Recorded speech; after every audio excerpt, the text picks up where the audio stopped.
Good evening, race fans. Welcome back into another edition of the NSRL. We're back here for two of our double header at the Naval Base Coronado for the Navy 250. It's the truckers' turn to take on this 3.4 mile track. 50 laps here this evening. Stages are 12 and 24, but as we know from last night, these are some lengthy laps. Mistakes all over the place. It's going to be very difficult, very technical.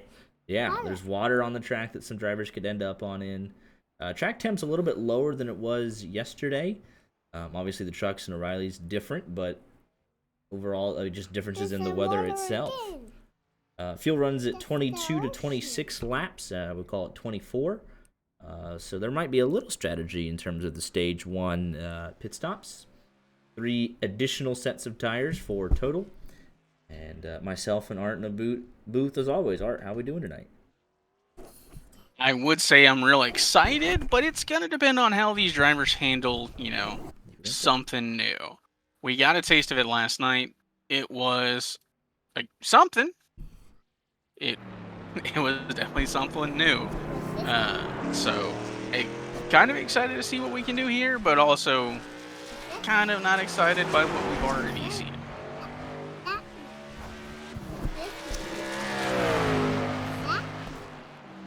That is the 17 truck, buddy.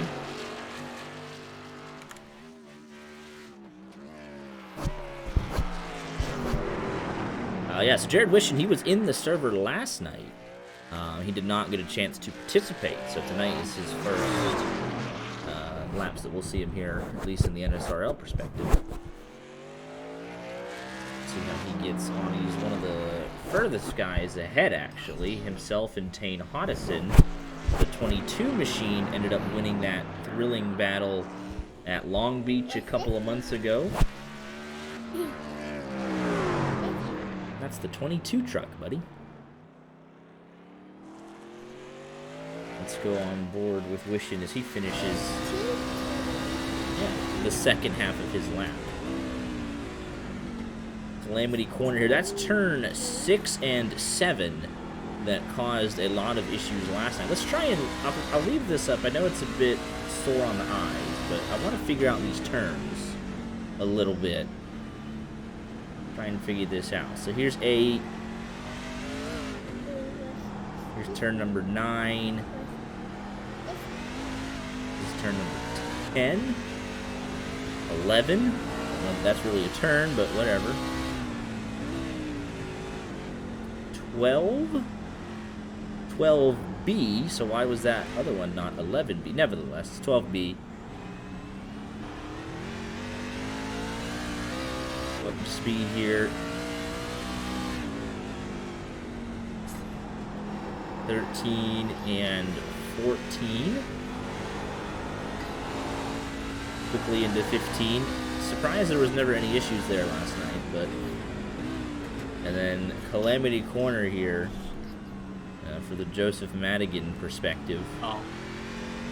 Just had to bring it up. And then here's turn 16, but I don't see a number listed on that chicane, at least on the track map. So only 16 turns. I don't know how they ended up getting to that, but that's what it is. I do not believe the chicane is listed as a turn. Why? We'll never know.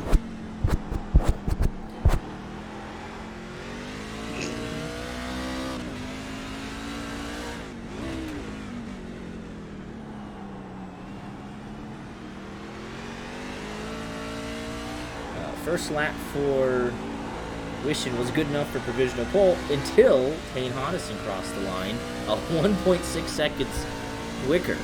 So Hodison laying down a phenomenal lap, and that's it. That's his one lap, and I guess he'll go say he's good here. Moynihan, 53 machine here. Through the final chicane. That is the 53 truck. He's getting on good here through the final corner. He's got some disagreements with pit road barrels. We'll see how he gets on with that throughout the evening, and he'll go to the top of the pool.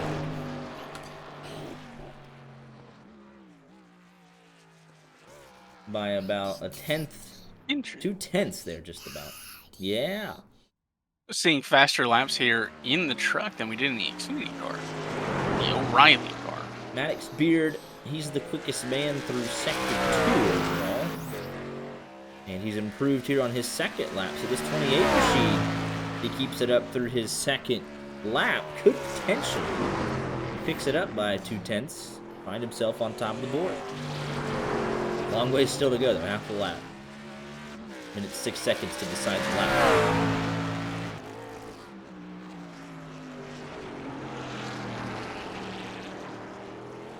So that's 8, 9. I'm trying to figure it out in my head a little bit. It all hang out. Turn 10. This is the 28 truck. Oh, and that's not gonna do it. He crashed. Yeah, how was the chicane not classified as a turn here? But then the little left-handed kink is turn 16. I don't get that. Yeah, the 28 truck crashed. Minto across the line will not get his lap in. Oh, he just crashed.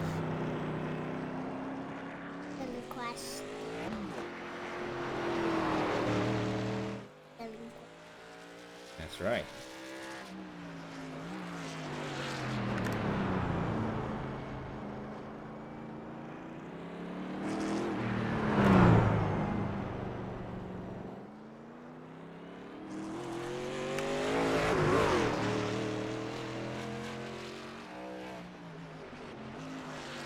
Right. That car does. That's right, the 28 truck crack. But the 61's doing all right. Gabriel Lafrene slots into P4.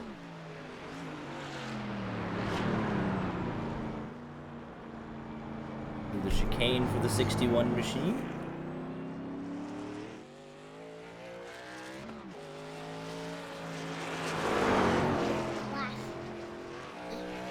Across the line. The first line did not count. Packard across the line. Put him in P7 after his second lap. Next up, Aaron Mack. Belcher on the second lap.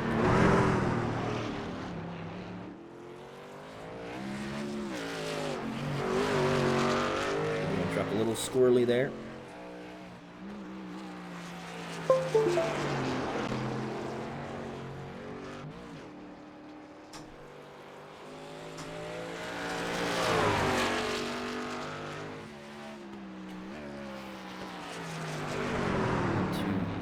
Final chicane, 31 machine.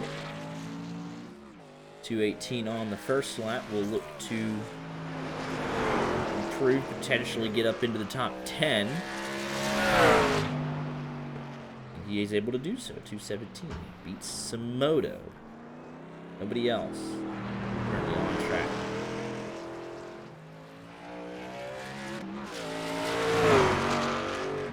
Besides this man, Kevin Belcher,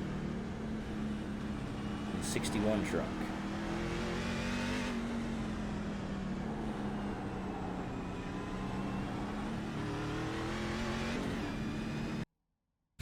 Oh, what happened? Oh, that was it. That was the end of the session. There it is.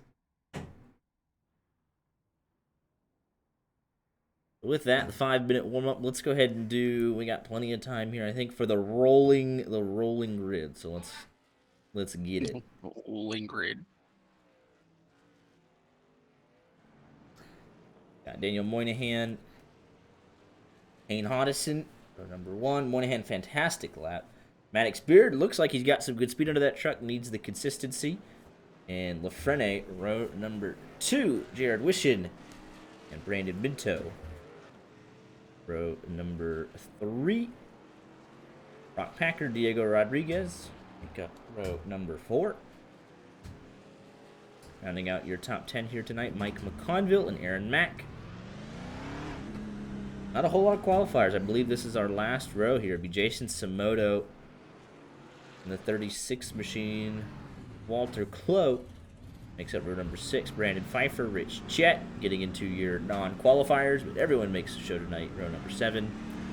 Logan Giesbrecht, John Wilco. Row number 8. Donovan Boruff, Kevin Belcher. Row number 9. Travis Minto, Kyle Courtney round out your top 20 in the 10th row. Got both the Minto brothers back at it. And then Richard Pruitt, P21, all on his lonesome. Got nowhere to go but up. Small field here tonight. Lower than what we're used to, but obviously with the new track, the difficulties of it, we didn't even have a full field last night for the O'Reilly series. This was not unexpected. Nah, again, with having to, buy the track, most tracks, it's, you might see it again. Like, if we introduce potentially, like, a new road course or something, there could be reasons to visit it. There is almost zero chance anyone is using this course ever again. It is honestly kind of wild that it's a thing. Yeah. A little bit of your one-offs. Let's go into your practice results. Donovan Boruff at a 2:11. So, and then there's Moynihan and Maddox Beards right there.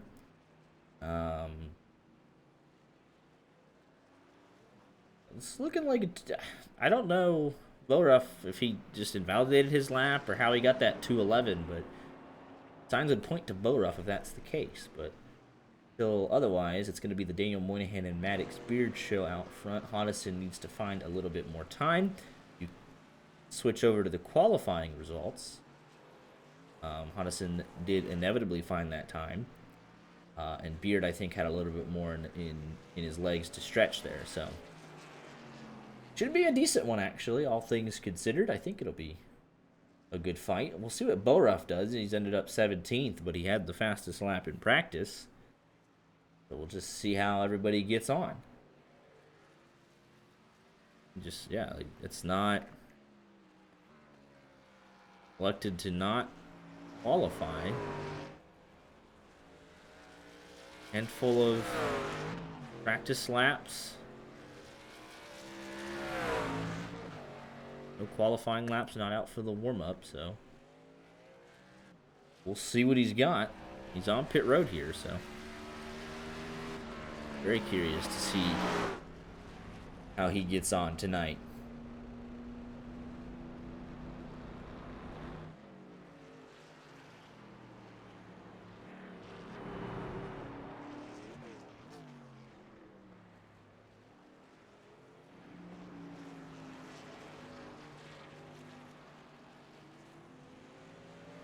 But 30 seconds left in this warm-up. 50 laps. I mean, it's just so funny thinking, oh, this is a 50-lap race. Anywhere else, you're like, oh, that's insane. But not at Coronado. I get a quick refresh of the paint schemes in right before we start. Got plenty of time to do that.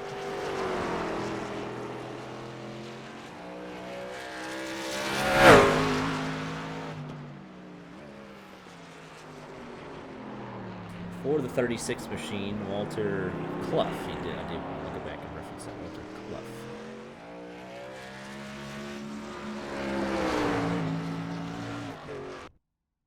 As that's it for the warm-up. Ready to rumble on the naval base.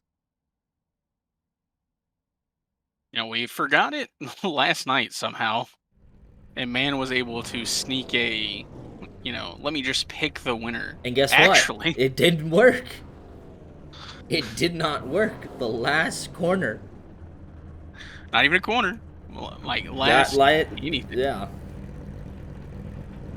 I mean, it's objectively a corner, but it should be one, but I should probably update the stage links. 12. There you go.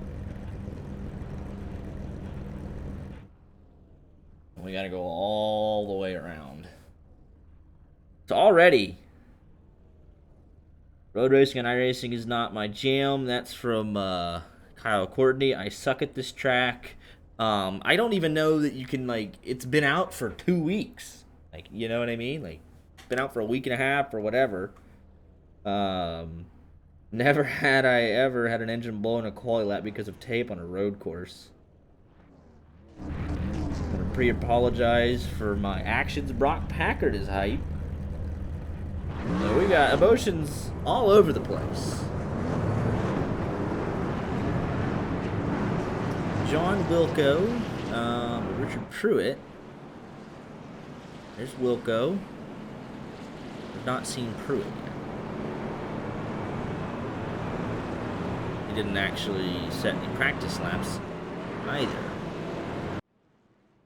So he is here if he wants to hop out and get a free point or something. This is like a 5-minute outlap, no lie. Yeah, it is incredibly slow.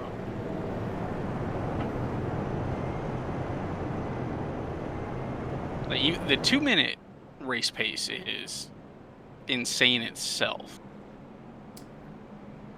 Looks like we'll have the pace we'll car, have then 20. Then it looks like.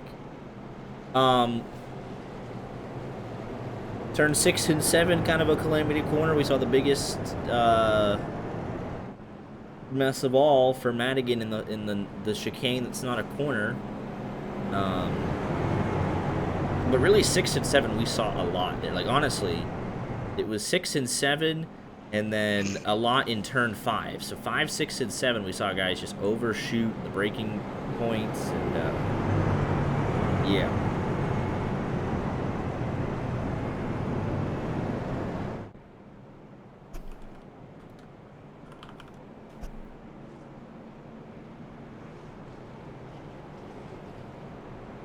So, I would say before they go green, but we've got a while. Do you want to make some picks to win?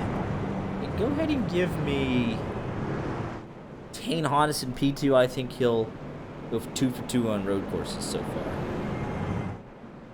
far. Kind of a cop-out considering he is on pole, but Moynihan was running last night. That, he was at a point chasing down, the leader. And had he not got undercut on the final pit stop, right, he wouldn't have been in a position to maybe have to make that move on Lindgren and then maybe not hit the pit road barrels. You know what I mean? There's a lot going on there for him. I mean, there's a lot of hindsight there. So let's take a look also. Sorry to interrupt there. Important, as we are getting down to it, this is once we get to lap 25 here tonight, this will be the halfway point of the season. And with that, right, we can start peeking our eyes towards the race for the chase here. Top 10 make it. We're just taking the top 10 straight up. Less races. Bryce Benton holds that over Rich Jett. Bryce Benton's not here this evening. Brandon Pfeiffer is here. Rich Jett is here. We do not have Cole Wilson. We have Packard. We have Samoto. We have Maddox Beard, Aaron Mack, all going to try and claw their way in. This is going to be 6 races until the chase. I'm taking a look at the J-Ski, the scheduling, because we follow it exactly. We have Coronado tonight. Clicked on the wrong one. That's Riley. Apologies. you're doing great, buddy. We got Coronado tonight. That still remains. We have 2 weeks off. Lime Rock. So we go back-to-back road courses, just like the other 2 series, just a different one. Lime Rock. Then we go North Wilkesboro, kind of a short track. Lucas Oil Raceway, another short track. Richmond, short track. New Hampshire, short track. So you know what you'll need to work on for the final 6 races. And then you got 3 weeks off. And then that's it. Like, you have the 3 weeks off, the top 10 of the chase. 7 races to decide it.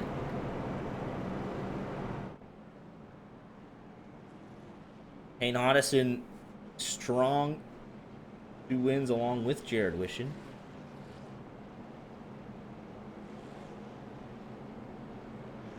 But crucial for guys like Jet and Pfeiffer and Packard, Samoto, to kind of start crawling their way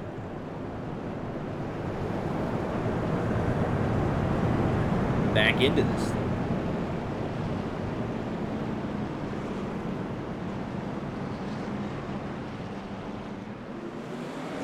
And here we go, underway this evening. Green flag flies, Moynihan and Hodison. And that got They're jumping early. That got so uncomfortable right at the start. Why are we doing this? They were going for it.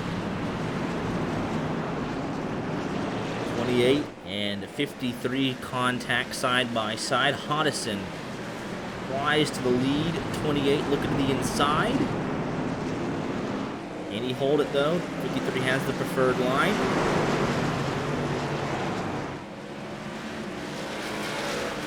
He fights back, gets the spot.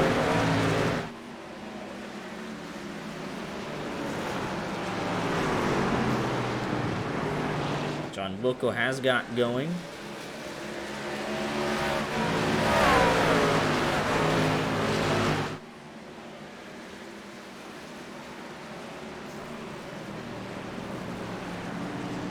We got 20 tonight. Honestly, to kind of be expected. Yeah.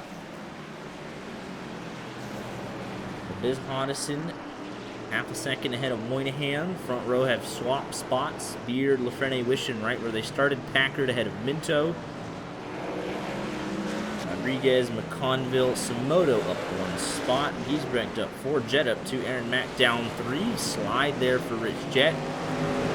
Borup, I'm curious on how he can get up here. He got a great practice lap. And Pfeiffer down 3. Walter Clough down a handful of spots, but Aaron Mack around. He'll drop to the end of the line. Logan Giesbrecht also around. No cautions, obviously, as it's kind of local yellows at this point. And he makes a move and just locks it up under braking. Aaron Mack looking a little bit further back. He's making a move on the 77. Similar story. Way too much brake on corner entry. And then I think something has happened to Kevin Beltry. Yeah, just loops it. So a couple of opening incidents. Aaron Mack slides through the chicane. We're back to real time.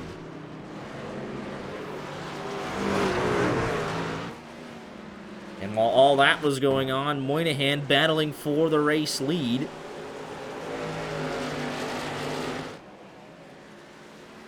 Oh no! Just loses it. And that is heavy, heavy damage to the 53. Just carry too much speed loose. The fast left-right section.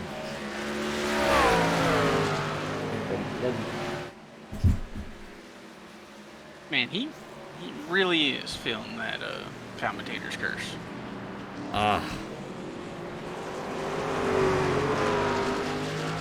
Hey, you see, he's the one who said something about it, didn't he? Yes. So, and even further back, right off the drop of the green flag, we're going back to catch everything that happened on a very eventful lap 1. Aaron Mack and Pfeiffer, that's what happened to both of them to even lose all those spots initially. So a whole lot going on lap 1.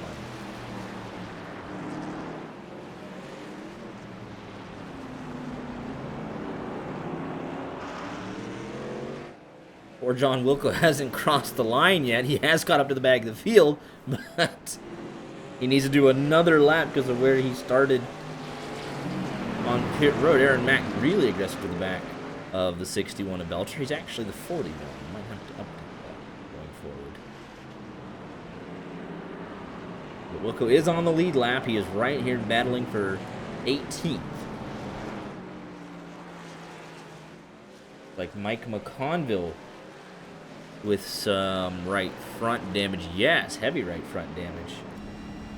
And he'll limp around. Let's take a look here at where that came from.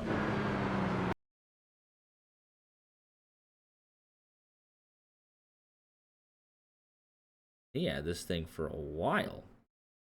He already had some, but he's been through it a lot. Up over the bump and just oh man, that is a weird one. So he's in. Moynihan is in.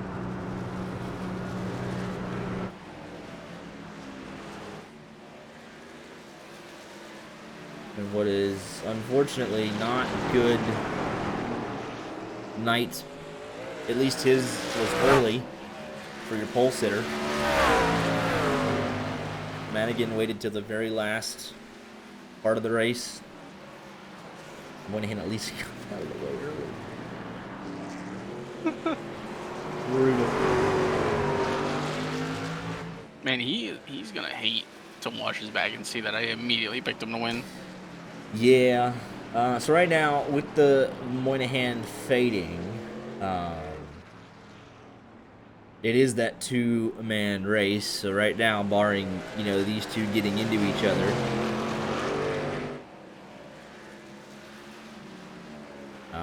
it's one of these two, right? Frene already 6 seconds back. Bo Ruff, he was quick in practice, right? And he is your biggest mover. However, his raw pace, not quite where it needs to be. His last lap, a 2:17.9. Tane Hodison, a 2:13.7 fastest lap overall in the race itself. So, if he could somehow find that 2:11, I have no idea how he would have set that. He would be there. Just has to find it again. Big battle here. Frene under braking, trying to find a way around that 49.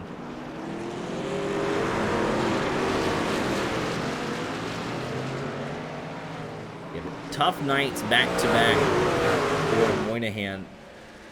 Challenging for second. Had the speed argument for second. Hits the pit barrel. And, probably would have been able to pressure. Right, if he gets to second, how does he approach that battle for the lead? Does Madigan put, he might not have won it. But probably would have at least made it close like Lindgren did. And Lindgren was in that position to win. And then here tonight, your pole sitter, in a good spot early, just kind of oversteps it just a bit.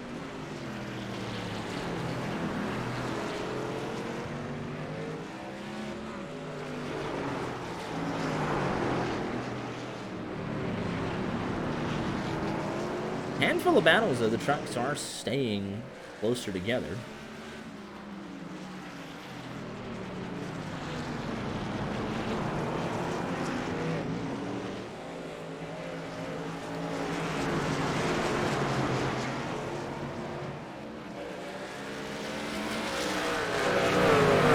Good three-way fight here.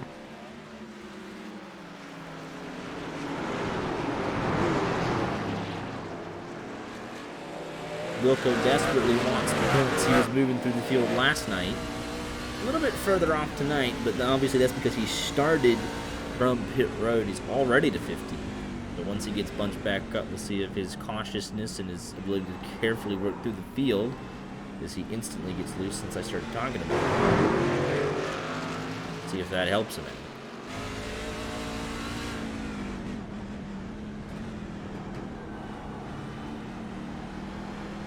36, I think, realizes that the 62 is a bit quicker at this stage, and he'll let him go on by. Careful to his competitors, and we're back up here with this five-way fight. 06 still trying to find a way around the 49. We'll go on forward. Getting aggressive around that chicane. Real close to those tire barriers. The 49 almost clipped the left side wall there through 16. Saw a puff of smoke. Everything's okay, though, for now. Fast right-hander, everything's fine here. Minto starting to drop back a little bit, so really a three-way fight here for third. 49, 06, and 17. I mean, if... Oh, the 06. Big... Oh, no. Ooh. Got them both out of shape. Packard's in it deep to avoid getting ran through. Holy. And that's kind of unsettled all of them. We're right back to the 5-way fight. I was just about to say, I mean, you can't really count out Minto or Diego Rodriguez because one mistake and we saw it, and they're right there in it. Take a look at that. Also, while this was going on, Travis seems to have had an issue in the 13 machine. Carried a little bit too much speed there. Locks it down. I mean, look how much space there is in certain parts of the track. You just sit here hanging out. Here comes Aaron Mack, and Minto says, I'm not quite up to speed.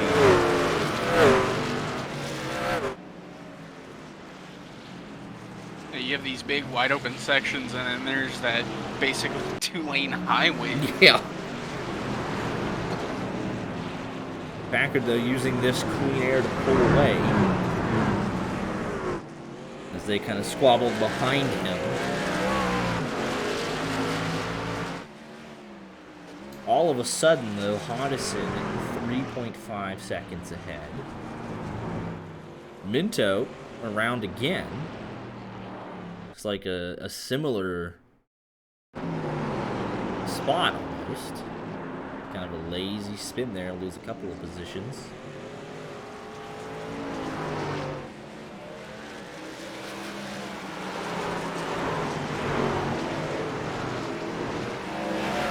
Battle's right here, third, fourth, sixth, and seventh.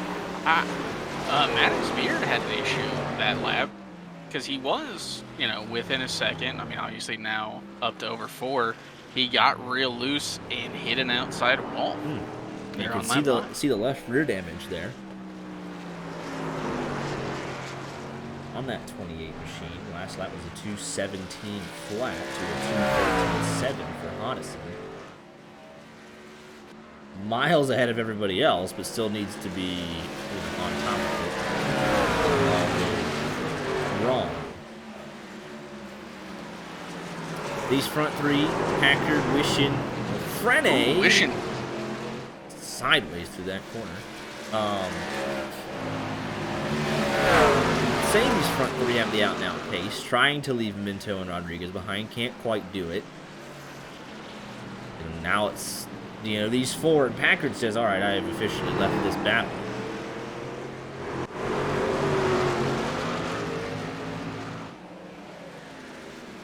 Boruff, though, starting to find a little bit of something. Travis Minto too deep into the tire barriers. Here comes Kevin,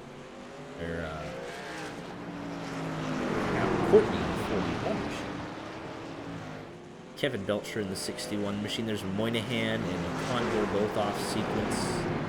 Moynihan fighting for the lucky dog. They spent a lot of time on pit road, but they're still only one lap down. 2 minutes behind Kevin Belcher. I mean, they just got by.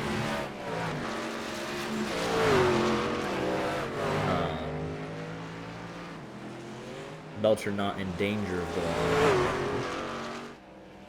And really, I mean, it's not drastic, right? You have the huge gap from Beard to Packard, but really it's nothing that, like, oh, from the one there's a lap separating them. You know, there's, what, 10, the next biggest cutoff, 10 seconds from Boruff to Samoto, and then there's 15 seconds from Jet to Mack. And that's kind of your groupings. You have the two best within 5 seconds. Beard should be closer. Packard, Lafrene, Wishin, Minto, Rodriguez, Boruff's now getting there. Kind of your top 5 could fight for a podium if things go right. Samoto, Pfeiffer, Jet fighting for a top 10. Matt, Clough, Wilco want that top 15, and then you have those that have had a couple of issues or just don't want to be at a road course hanging out 15. So that's how I'd characterize that. Aaron Mack with a bobble through 16.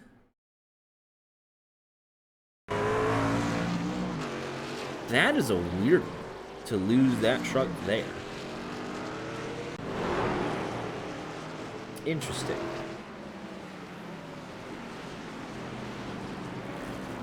I mean, I was going to bring it up, not because of pace, but I guess because of just how the incidents are happening. We saw lap cars play a factor in, last night's race. And I don't know if the leaders will get to the, back of the pack here in the next 5 laps, but again, with how things are happening there, it's a possibility. You can see it happen all over again. Moynihan has a lot of pace, so he's comfortably ahead of McConville for the lucky dog. Again, Belcher's not on pace to get lapped, just with 5 laps remaining. But we have a great grouping of cars right here. They're going to battle from 3rd to 8th. This is nice to watch at a road course. Boruff has tracked this group down. He was 2 seconds quicker. Let's take a look at the 5-lap average. Boruff, 3rd quickest overall. Surprised the top 2 kind of pulling away here. Hodison, the only man with a 2:13 average over the last 5 laps.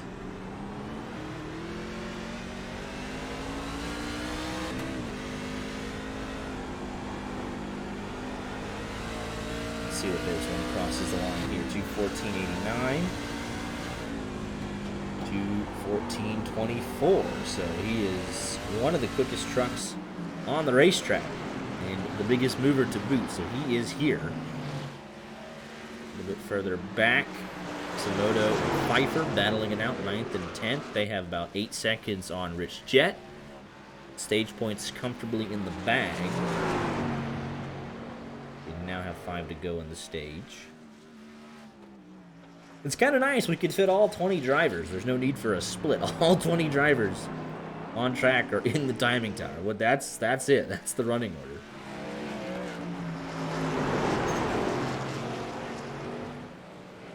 Pfeiffer will be happy to get to the stage, right? Fix a lot of his damage. See if he can start chasing after this group. I mean, these guys, if they get to battling,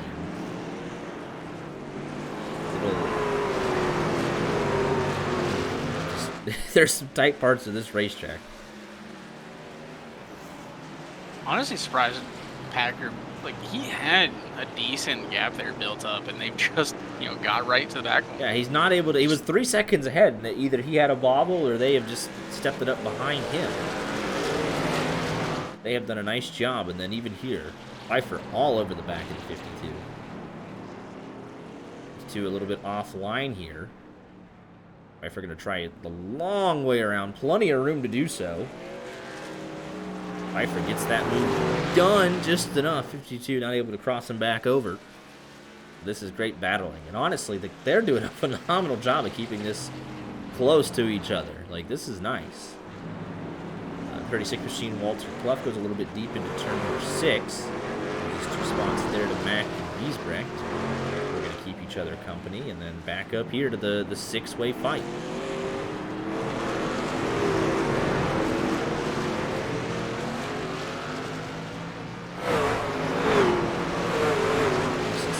Seconds out in front, just comfortable to the end. The way this race will end up playing out, right? You take a set of tires, stage 1, stage 2, and then you can do what you like in stage 3, whether that be splash and go,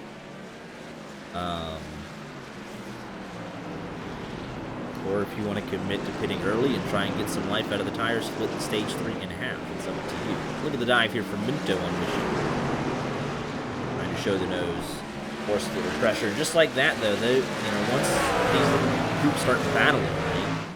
Minto and Wishin, they instantly drop off by about a second.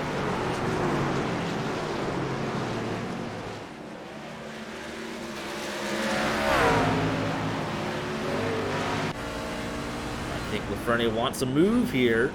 Did he get the 49 to outbrake himself? Oh, 49, he did. He went deep. Packard into the fence. Packard.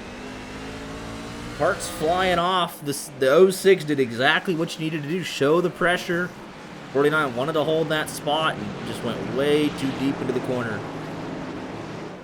If you think the pressure of the 06 behind you is a lot, now you got the 17 and the 12. Everybody else. Not huge damage by any means, but it's going to be uncomfortable.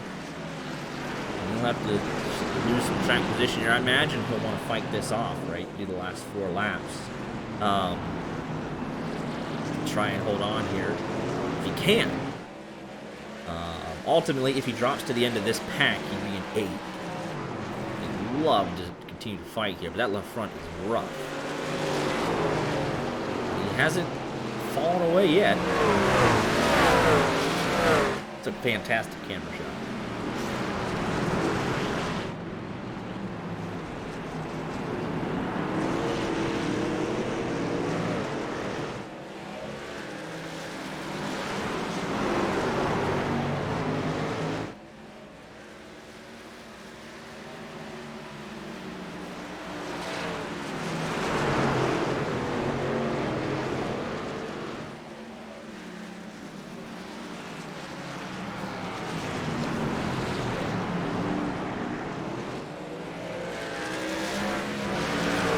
Back.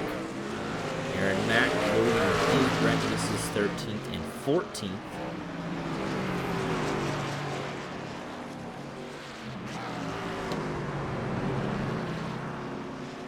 Travis Minto, Kyle Courtney also keeping each other company, 16th and 17th. They're both up 3 spots. And Kyle said that they didn't like road racing, but they're on the lead lap. They've gained 3 spots, and we haven't really said, oh, they've wrecked or spun out. They're just running their own pace, and just they'll get what they need out. Sometimes that's what you have to do. It's a damage limitation if it's not your style of racing. I would say it is kind of funny to be stuck in a battle with a guy who we've seen like lose control of the truck multiple times.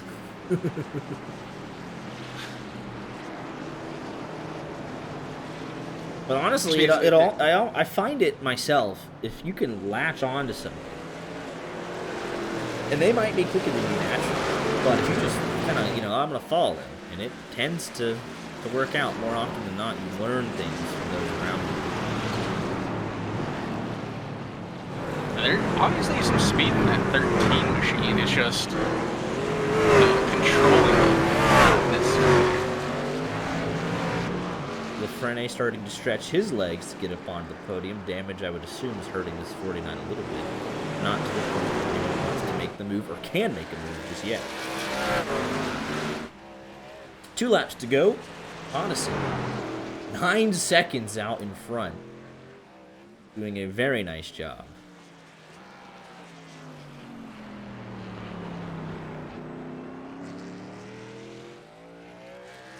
I don't think Moynihan actually led that lap. I think that was just the pace lap. Yeah, because it's Honderson with 10. It still does. It likes to allocate the pace lap. Strangest thing.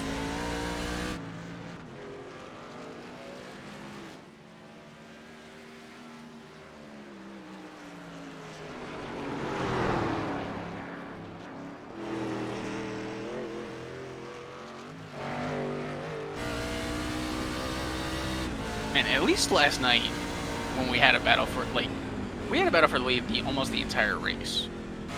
Like, Moynihan wasn't necessarily there, but he was kind of there. Yeah, he kept it slow several times. Obviously, we know what happened in the last 5 laps. Well, this one is just Hodison. I mean, this is kind of what we thought we were going to see at one point last night from Madigan. But then Moynihan would reel him back in every so often, reel him back in, and they'd fade about 3 seconds, get it to a second, and then ultimately Lindgren and Moynihan were catching him at the end just a little bit. But this is kind of what you'd expect, this is the road course ringer,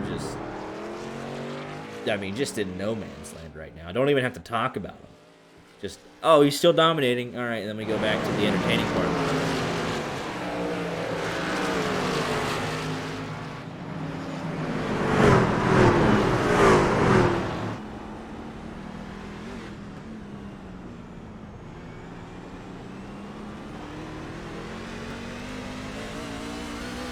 NBA draft was happening right now?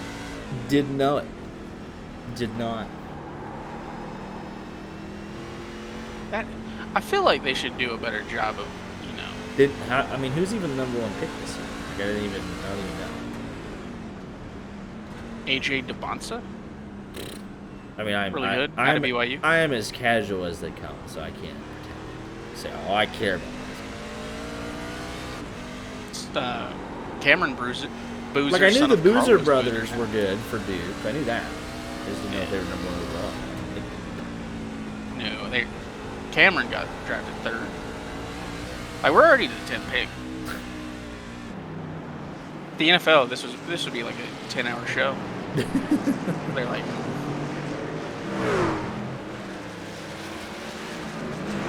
is Lincoln Boozer coming in? It's curious because Packard was up to 3 seconds ahead of this whole group. Got reeled back in, had his incident. Lafrene's gone up the road. But nobody else able to get around Packard. I find that very interesting. There's just nowhere to pass. Like, it's literally someone has to make a mistake or you have to be the fastest guy on track. Yeah, these guys are all pretty similar. So Borup is flying, caught up here, and he's just been kind of stuck since. And I mean, the only passes we've seen so far have been mistakes out of these drivers. Like this? Oh, wishing! Handful of mistakes from a lot of these guys. That's the first time I've seen somebody too wide through this section of the racetrack.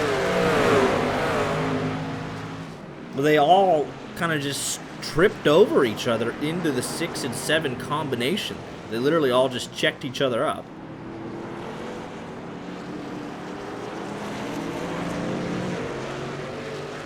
Wishwood actually got loose on the exit until he took advantage. They're still fighting hard. I think what you have here is Honison just very easy. Lost about a second. Knowing that he's coming to the line here for the stage win as your championship leader. No reason to screw anything up. Yellow is out. Domination for Tane Honison. Let her go. Hey, we caught the pace car. Beautiful. We do not have to do that extra lap. Oh, it's so good. We did it in the first stage last night, too. Then the second stage, we did not. Which is very weird. So, oh, wait. Belcher did go a lap down.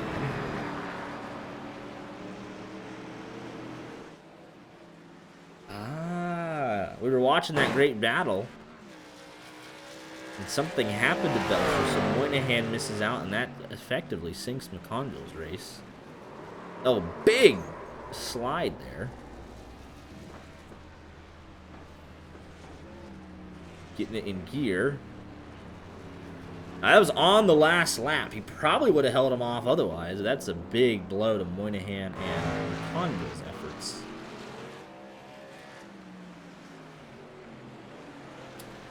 The good news, though, the only redeeming thing is that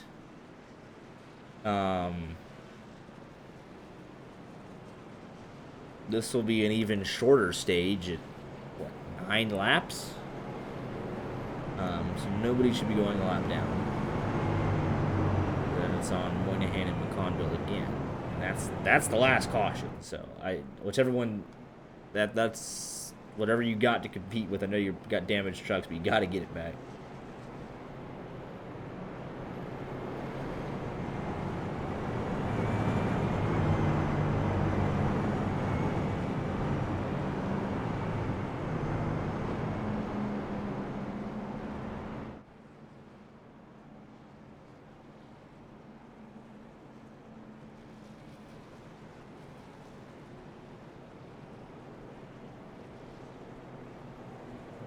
But everybody now begins the process of catching up. It's like we've done that back to Pfeiffer. There's Moynihan's damage truck, excuse me. Back to Rich Chat, Wilco, Liesbrecht, everybody else needing to catch up. And here we can actually see it on the map. How many laps is this caution? It should be 3. Yeah, run the ad school. Run it.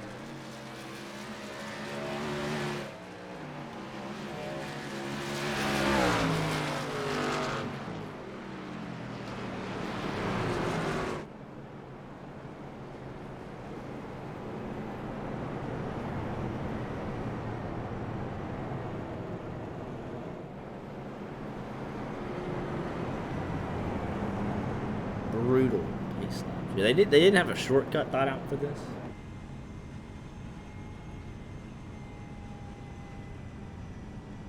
Cut through the middle of the track. Honestly, turn 4, just hook a left, and then catch up back at the chicane.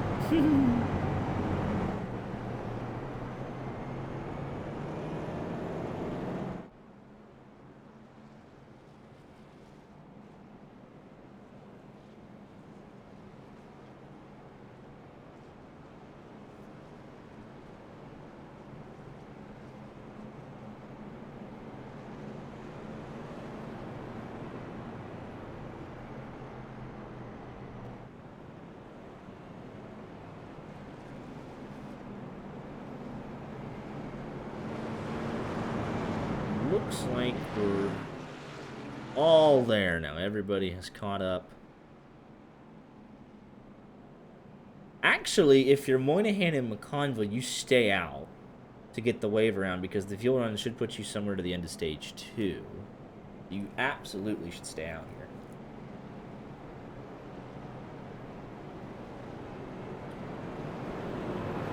If there's any question marks, you can save a ton under yellow here. I'm sure of that. Everybody's in.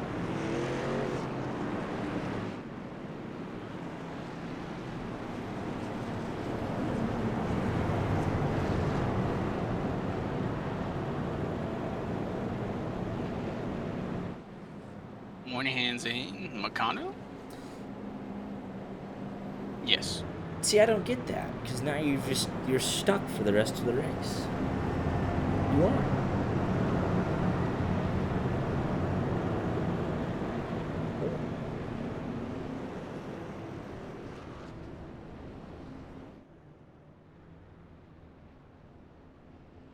Tires for everybody. Rich Jet missed his box, as did John Wilco. Go right on through.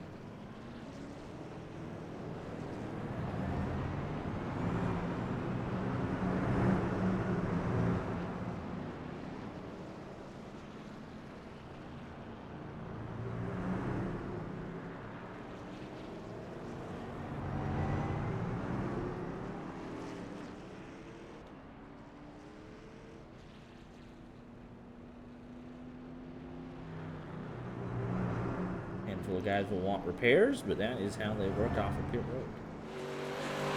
Belcher with the Lucky Dog officially.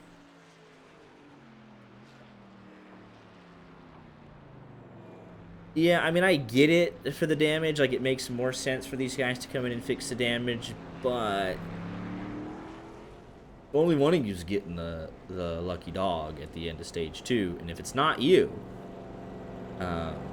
you're kind of resigned to 20th at this point. Unless you feel like, I don't know. It's really, I mean, you get 2 chances. You get now and you get lap 24 to work on the truck.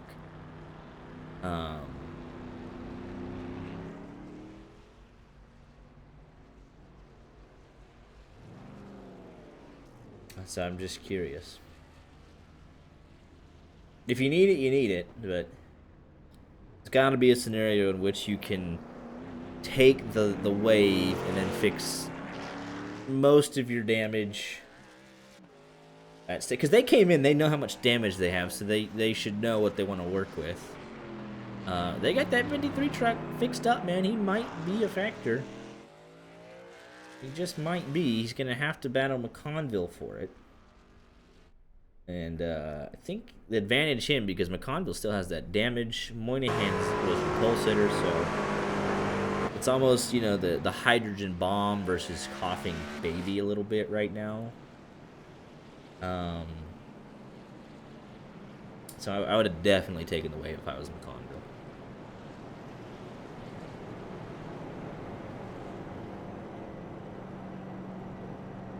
Rich Jet and John Lucca will come back next time, top off with fuel.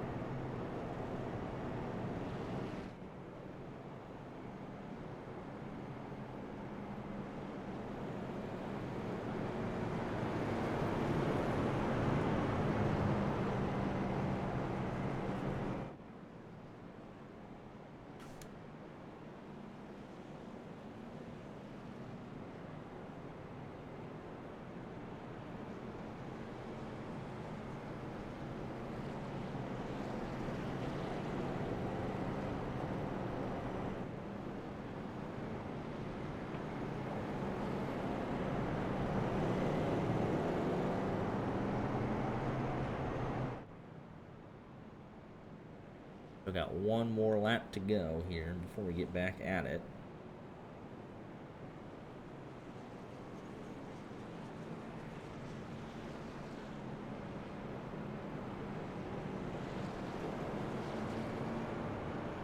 But overall, that was an entertaining 12 laps. I mean, that's just what it was. Good battles. Yeah, honestly, that battle for third, just that nice good. little tag there. Yeah, very fun to watch. That was fun.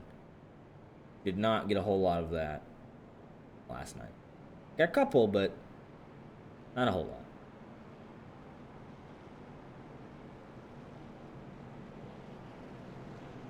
Hopefully these drivers can keep it up and keep it out the wall. I'm curious if Moynihan does end up getting the lucky dog, what he'll be able to do on the final stage, because that's all will happen. So I imagine he'll want to work quick. Got good pace compared to a lot of these guys that he would be racing. There come Jet Wilco.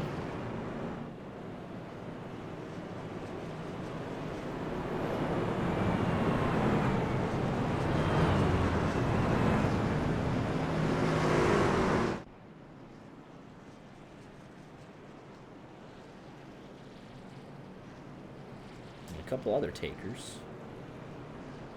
Walter Clough, Kyle Courtney, Brandon Minto.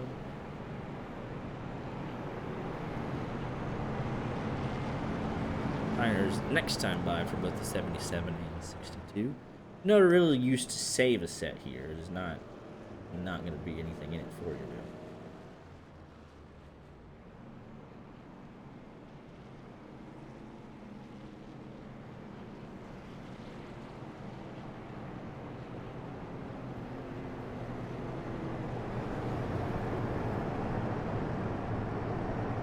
We'll see how Maddox Beard gets on. He's able to, minimize the mistakes and at least keep the pressure on this 22.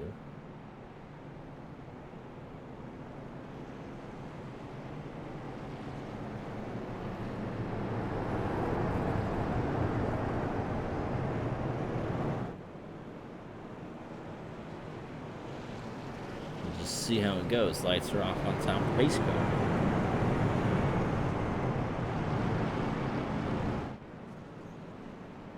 Did we run those ads? I hope so. Say long left.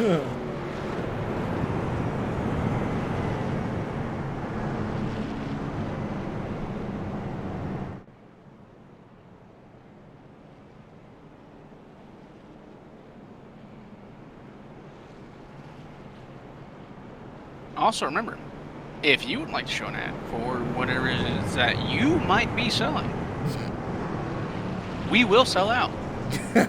We will put it on the stream. Yeah. You want to sponsor the Lucky Dog? You want to sponsor the Caution?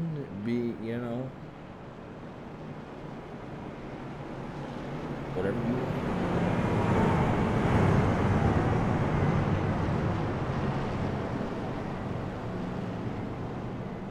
Like, we will gladly take your money. Mm-hmm.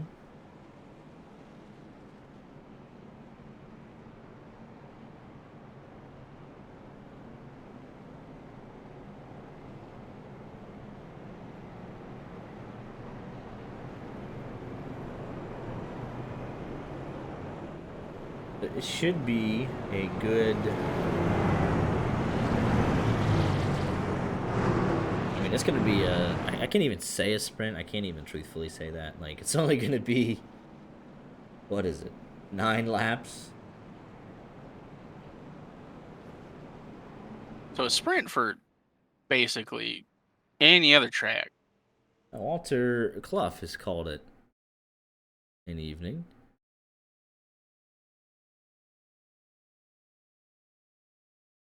He was in line here. Oh, wait. What? Just kind of casually and then gone. That's it. Thanks for coming.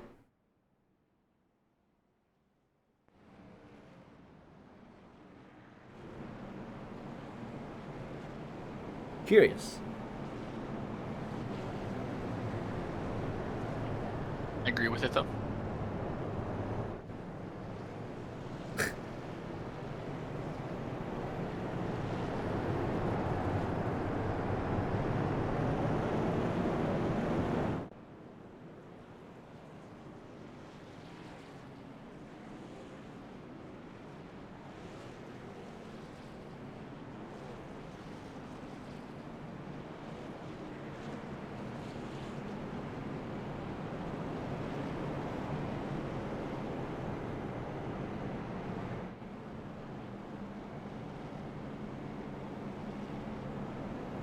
Almost there.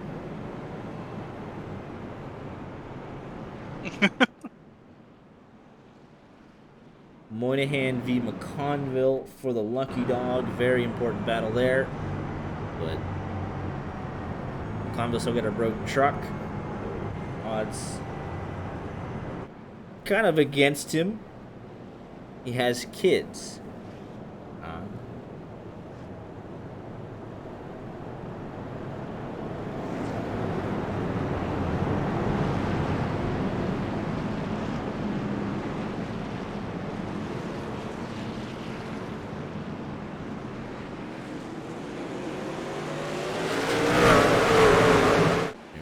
Away. Great launch for Hodison. Completed 4 laps out of the 12. Nobody smack the wall, please. Bo Ruff inside the top 10. We'll see how much progress he can make now that he's here. The rest of the field tries to get through here. It is officially turn 2, so there you go. Turn 3. Saw a lot of problems there last night as well. Looks like they've navigated it okay for now. Wilco pressuring McConville. We'll work through the fast left-hander here.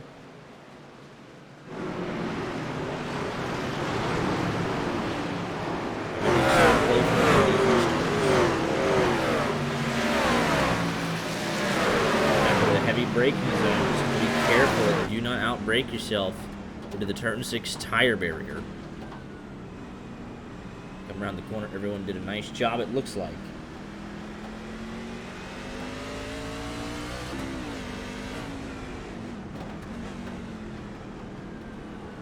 Minto a little wide there.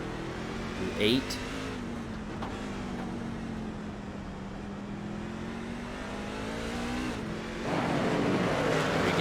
Sideline gets the move done. I say Beard is fighting pretty hard up here for the lead. He's trying to pressure Hodison potentially to make, Hodison make a mistake. Yeah, he was on what could have been a pole lap before his track cut. He's got good short run speed. Now he's trying to use it. Moynihan has checked out to 6 seconds over McConville. The Lucky Dog is his. He just needs to be very careful. Don't get involved in a wreck. Bring out the caution and don't get the Lucky Dog. And make sure when it's the last lap of the stage, you do not get that 0x or anything else. Anything like that. Here's an interesting one. Who's Richard Pruitt? And he's got a free spot on Walter Clough if he wants it. He only ran 2 laps last night. He's got to tough it out for a little bit more here. Problems for Jason Samoto in turn 1. Carried a little bit too much speed, bounced off the inside wall, got it all loose. Slight contact.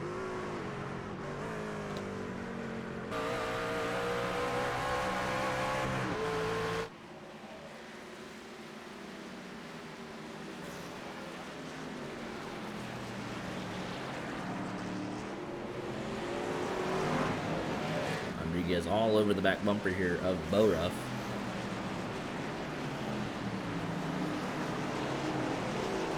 Hacker right in front of this guy.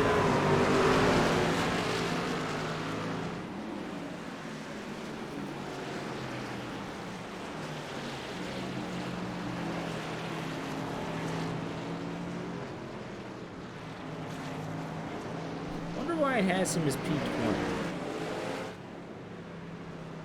Because he is not. You still got to do a couple laps to get to Walter. 24 machine is digging, man. He's going to get a free spot here. He's going to have to work for it, though. He's going to have to lock in for a good bit here. Get 15 clean laps on the board.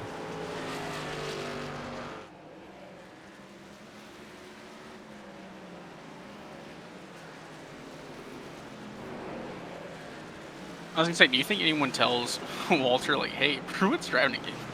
He's coming to get you. He's going to get your top 20.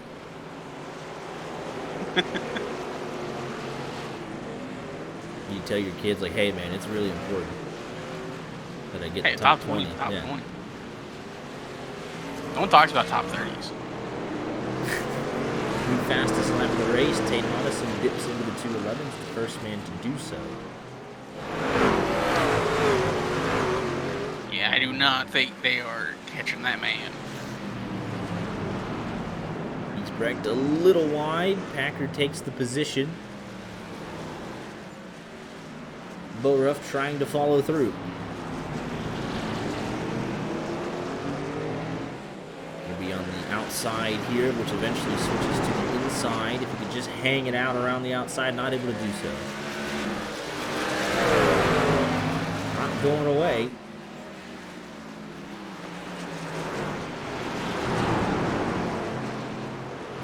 Wide, that doesn't tend to work out through that corner. Rodriguez pressuring both of them.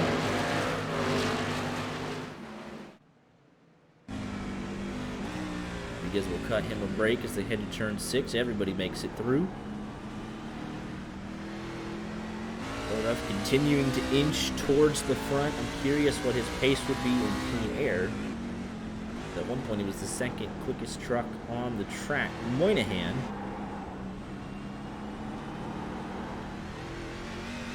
has driven through most of this field, is only behind the top 4. That's with having to make a bunch of passes. So if he gets back on the lead lap, that's great. He'll make a bunch of moves, get a good finish, but by that point in time, we'll be way behind the 8 ball in terms of track position. Top 5 potentially in the cards, but race win, barring another caution to bunch up the field, unlikely. Although it would be pretty exciting, like if we he get just set the fastest third sector of this race. Oh no! Oh come on, brother, man! You gotta stop hitting the walls. Like, well, now it's done. So.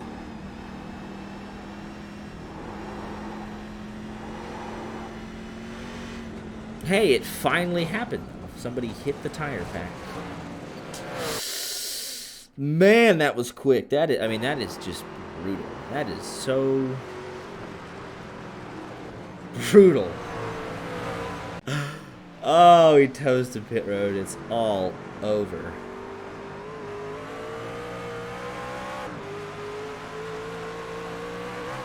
Bad shit. By the way, Richard Pruitt came out, did 1 lap, and left. I, for one, don't understand that. Maybe you have to run a lap for it to count as a, race done? That might be what it is.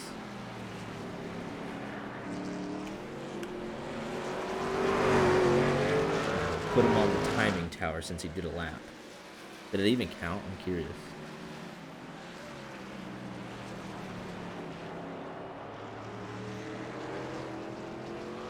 47 minutes. So I guess there was a lap on the board. Holy smokes.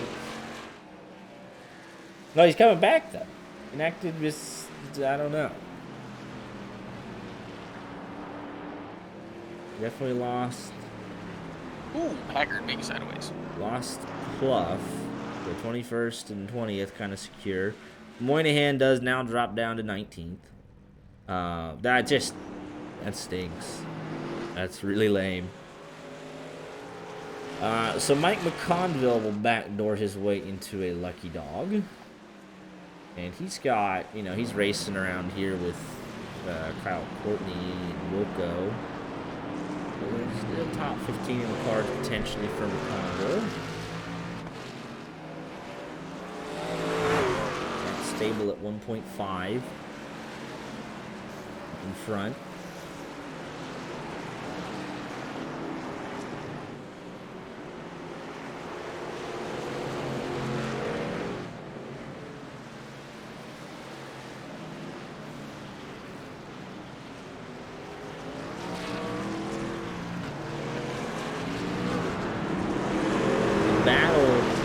Has shifted a bit. It's not so much Packard, Wishing, Frene, Rodriguez.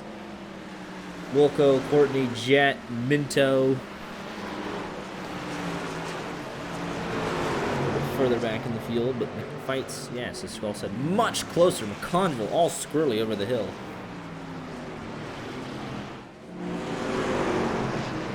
See how fast we can award the commentator curse. We were excited for a Kyle Courtney top 10. Always love it when a driver is like, I don't like the track, I'm not good at road courses, and then comes out and does, decently well. Like a top 10 would actually be better than decent. It's for someone who doesn't like road courses, that's not particularly good at them. Top 10s are great. Take a look what happened here to Simoto. Carried too much speed. Oh, that's a big one. Oh my. Carried way too much speed.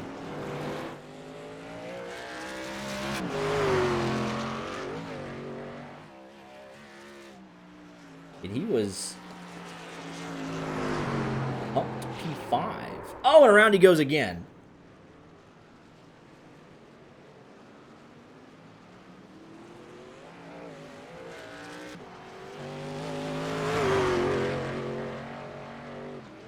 Man. Taking a look at the run for Bo Ruff on the opposite end here. Just gradual progression through this field up to P5.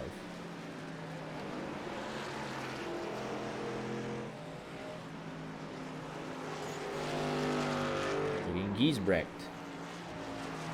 all the way down to 19th and up now 9. Avis Minto kind of up, the road course while we're making some headway. We spin, making headway, some issues. Kyle Courtney's up 8 spots, just slow progression through the field there. Conville being very respectful, knows that he's the only one in contention for this lucky dog spot.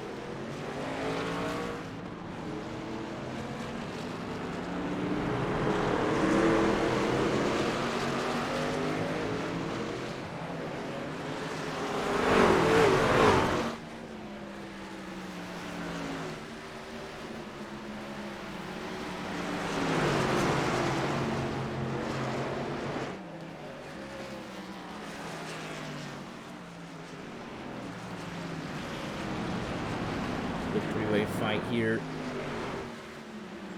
Packard and Rodriguez fighting up here, and then Wishin and the Frene fighting here. It's loaded to pit road.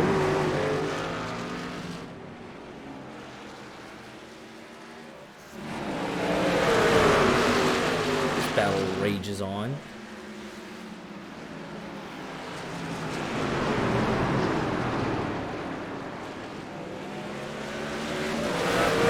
Tight quarters here for sure. They're almost running each other over. Turn 6, everyone get it slowed down. They do so.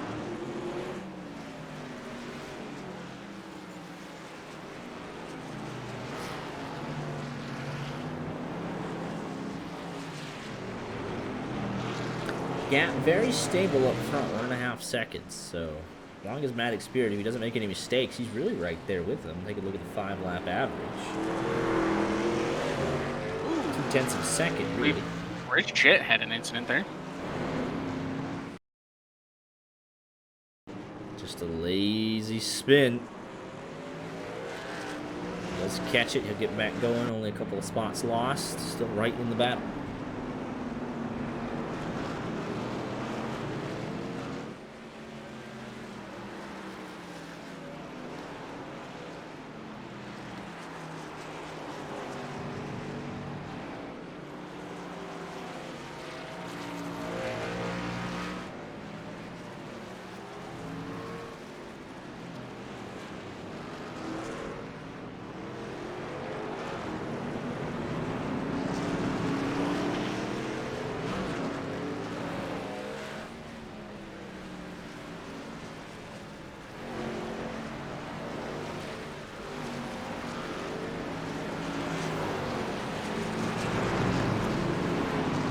The fight for the lucky dog, and I think Sonoda wanted to stay on the lead lap, but he misjudged it, and Convo gets ahead by about 4 seconds.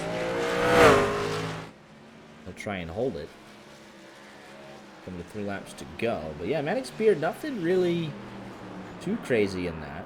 10th and a half, really.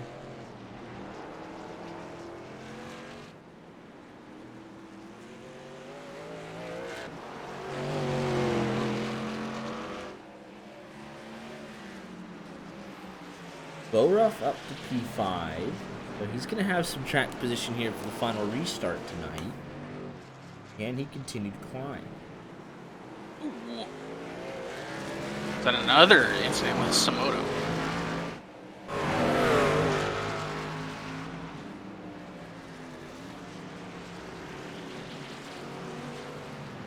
I don't think he's going to be able to track down McConville in 2.5 laps. His best time is quicker than McConville's by about 2 seconds. But needs all of that and then some.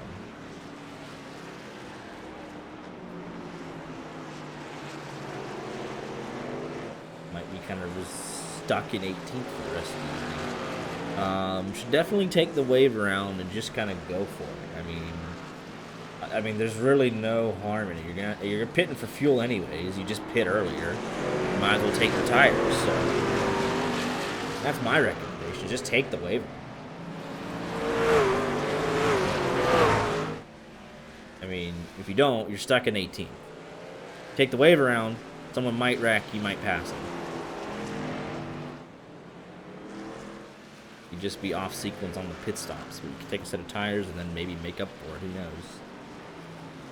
Minto and Minto. Brandon Minto gets the benefit there. Goes on through P11. Look how it looks in the timing tower. Minto from Minto.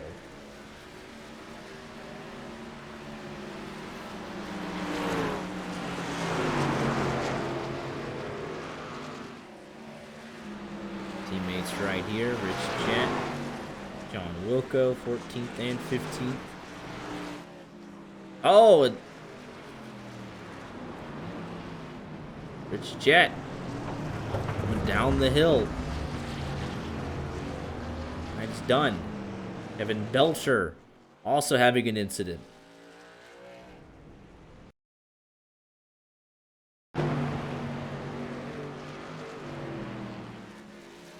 What on earth?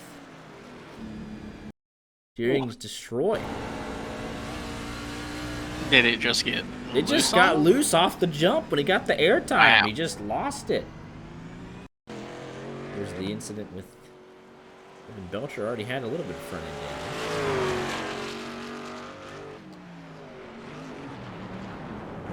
damage. Just too deep into the corner, locks it up.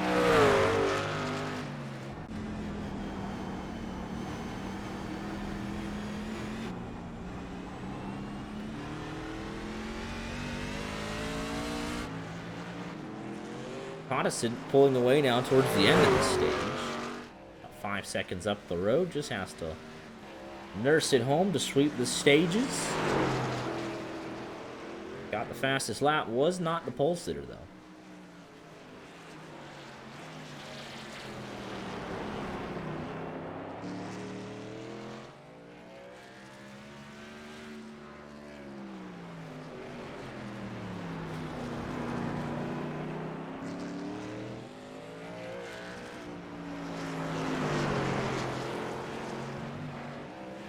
lost Moynihan.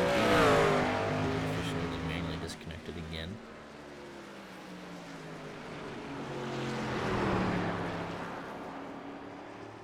Gives us 17 trucks running. 15 of them on the lead. Belcher will need to be careful here.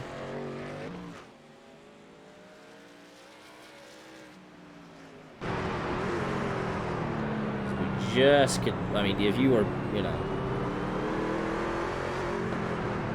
he's got a lot of damage. Mike McConville really is going to want him to hustle this thing.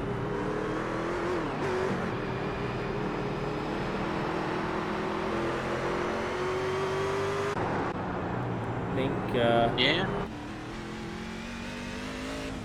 Moynihan, I'm gonna say that is almost directly our bad. Like, I made the mistake of picking you. I picked you to win, and then, like, you were looking good after the, you know, first stage. Truck was completely fixed. You had the speed in it, and it's like, oh, here we go. It's like, what can he do when, you know, when we get to the end of stage 2, and he gets the, you know, lucky dog, and it's like, oh. Like, literally seconds after I say that, you explode. Literally, you hit the tire pack here, into the wall, race is done. A mere seconds after, I can't wait to see what he does. Belcher makes it off the final chicane through 16. He'll stay on the lead lap. Mike McConville's very fortunate with that. Yellow is out. 22 wins 2 stages. Oh, he catches the pace car. They're on it tonight. Nobody wants that extra pace lap.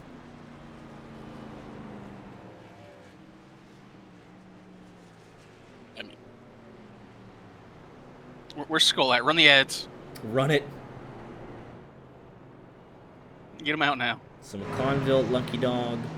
Tomoto, I highly encourage you to take the wave. There's literally nothing, you know, no risk whatsoever.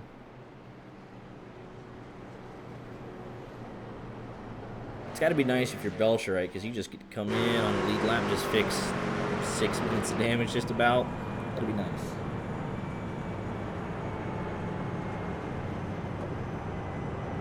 We'll group everyone back together again. I mean, Belcher has to go literally all. I think at that point you're better off just trap cutting blatantly. If it helps you catch up quicker.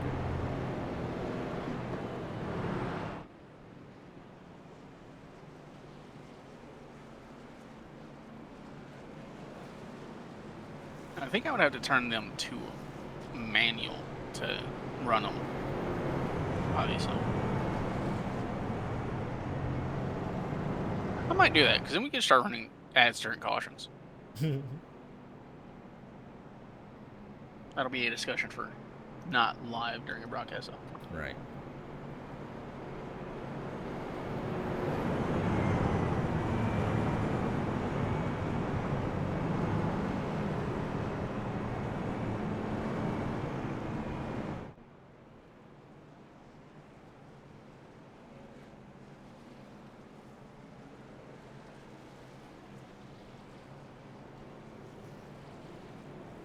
Two cautions tonight. That's what we'll end with, barring some disastrous turn 1 shenanigans.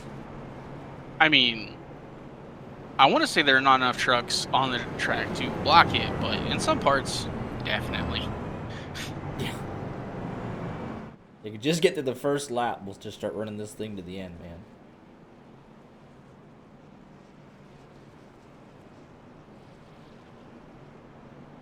Could also use this moment to talk about how awful England is at soccer. It's just not. It's not coming home, is it? It's just not. I'm gonna read off these stats. 19 shots, 4 on targets, 78% possession, 619 passes. Booyaka, booyaka. So that's like the 5th time that's happened. A team literally holds the ball 80% of the time, 20 shots on target, and they're like, "No, we're not going to put it in the back of the net, though." It's unreal. I mean, that is unreal. What's that one Honestly, clip? I just put it in the net. Since he mentioned it, we have to talk about Belgium and Iran drawing. That same thing. Belgium held the ball like 70% of the time. 20-something shots, just not gonna put it in the net though. And we'll get a red card for our troubles.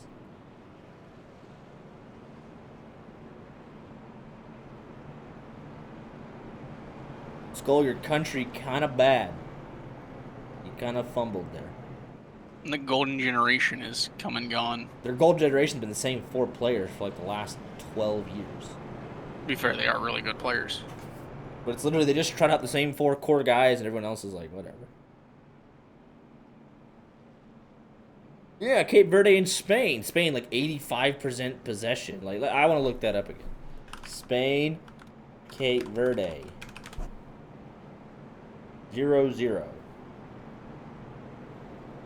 23 shots, 8 on target, 75% possession. They completed 764 passes at a rate of 92% accuracy. Cape Verde had 6 shots, 1 on target.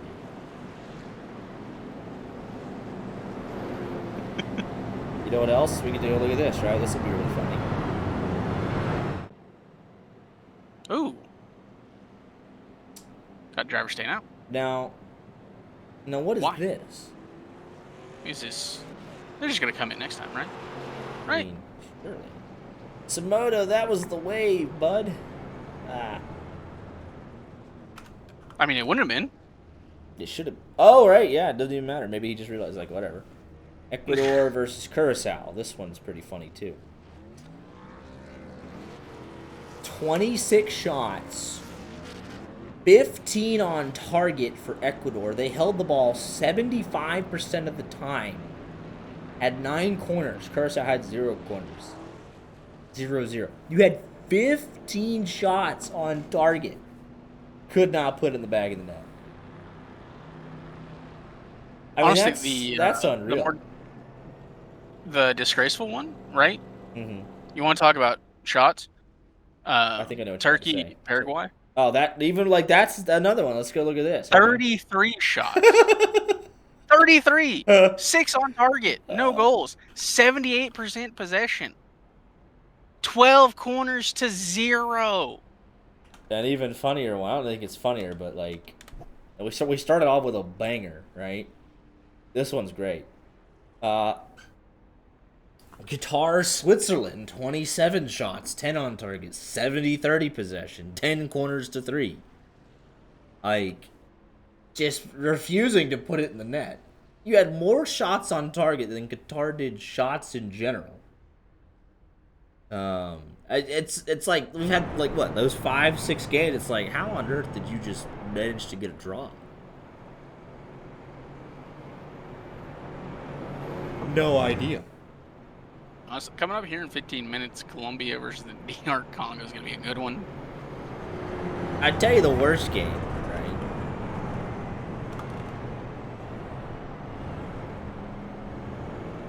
The worst game that's happened so far? Not the worst game, but just rough on the, like, Portugal, right? Congo, 1-1. Great result for the Congo, right? I mean, fantastic result for them, right? This is not on Congo at all. Portugal had the ball 75% of the time, right? They produced 9 shots total. With 25% of the possession, Congo produced 8 shots. Portugal was literally just kicking the ball around, doing the Simpsons meme. Like, just kicking it side to side and backwards. Like, no, you can't touch the ball. No, we're not also going to go and shoot. Like... I mean, to be fair, every time, like, they had it, but, like, a chance, it was Ronaldo standing offside. Man's just up there trying to poach, and they're like, no. But, like, then they come out and beat Uzbekistan 5-0. I mean, that's Uzbekistan, brother. But, like, Uzbekistan gave Colombia, like, a decent fight. It was 2-1 until the very end, then they just scored a third for the fun of it.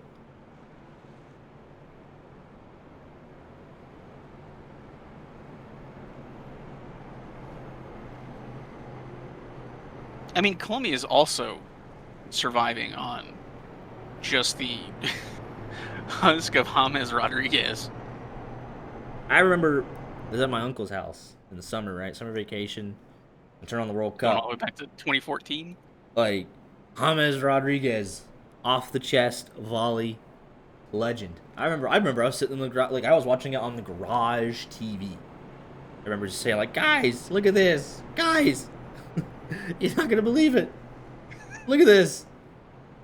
And he simply made a name for himself based on, the World Cup performances. He was a terrible club player, did nothing in his club career.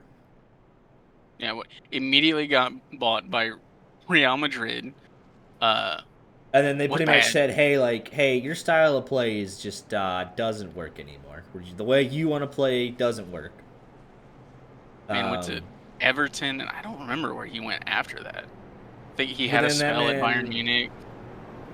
The man turned up. He's like, yeah, I'm gonna turn up for my country. I'm gonna just show out for Colombia more often than not.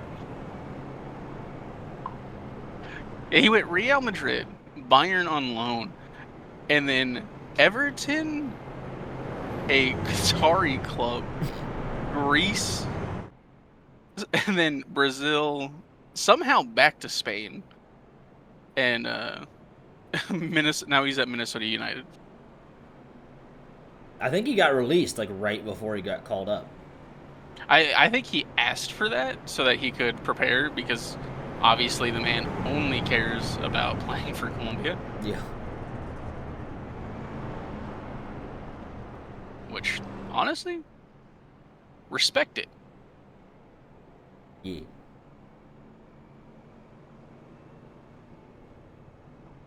Said, the only badge I'm dying for is my country.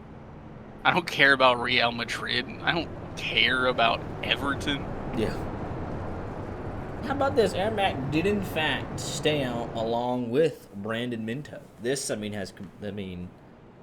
is like, not that I don't trust Aaron Mack and Brandon Minto, right? But older tires, on a very technical street course, it could cause, just instant chaos, could it not? Honestly, it could go very bad here. This could be the SVG moment right here. All right, I've seen enough. Congratulations, Donovan Boruff, on your race win, because the top 9 are about to meet the turn 1 outside wall. Ooh, Kyle Courtney P9.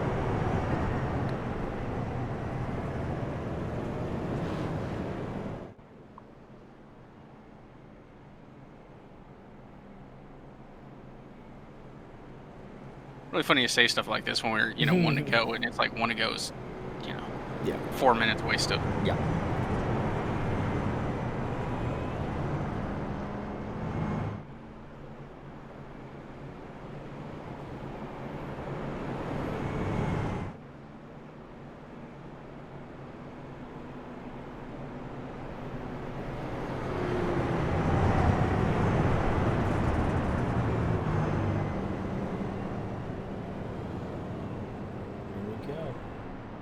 We're about to find out. Well, we still got literally over half the pace lap. Maybe give it just a little bit longer. A few minutes.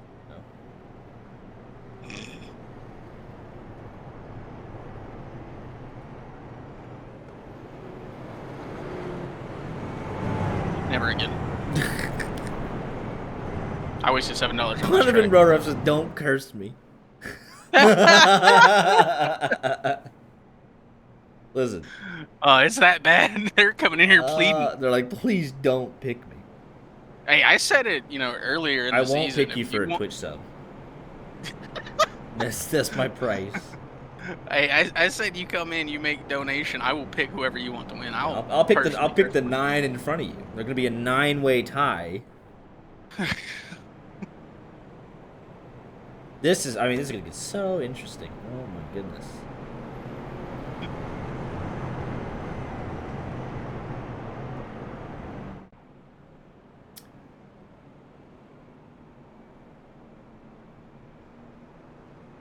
We have so much time on the pace lab. The man currently running 10th can come be Like, like, hey, don't stop pick talking me. about Like, me. Don't you dare. Keep my name out your mouth.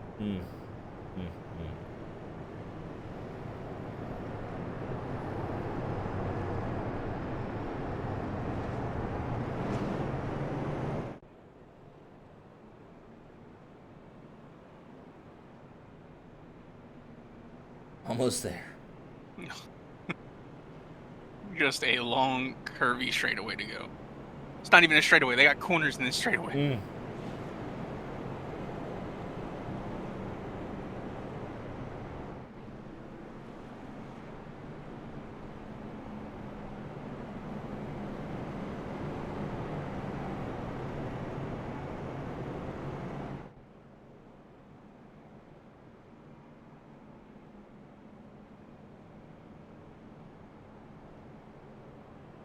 We're so close. I'm very curious to see how this shakes out, man. Or car corner pocket turn 5. Truck is fixed for yellow. We got like all the drivers in chat just hanging out tonight. Here we go, man. Mac and Minto, I hope you get off to a good start here. I hope you get it going. If you're Tane Honesty, you just need to be very smart. Oh boy. Please back out of it. Alright, we're too wide. It should be okay. Should be fine. Should be fine. Oh. Oh. Hang on. Maddox Beard, he's taking a peek at it. Mac actually holding the lead here. Doing a nice job. Hodison will take advantage here. Yeah, so able to get through without too much incident. There's no way there's no way I'm seeing what I'm seeing. I mean, there's just no way. We gotta do something. We gotta do something about this, man. This is unreal.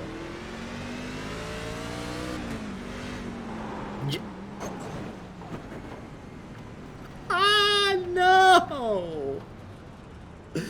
It's not okay. It's not on purpose.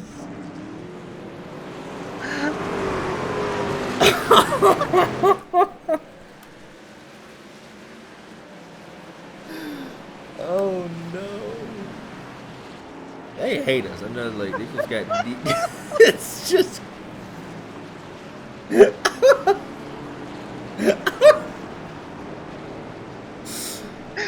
I mean, there's just no way, right? Like, how does it keep happening?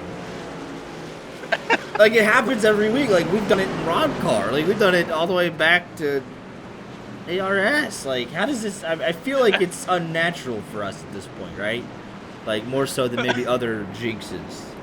We might actually have the guy.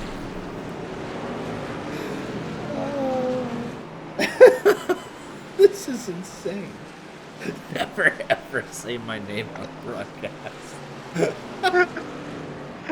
Like, I don't discuss the race. Like, oh, here's Moynihan battling for 8th, and then he's just gonna like blow a right front in iRacing. Like, what are we talking about?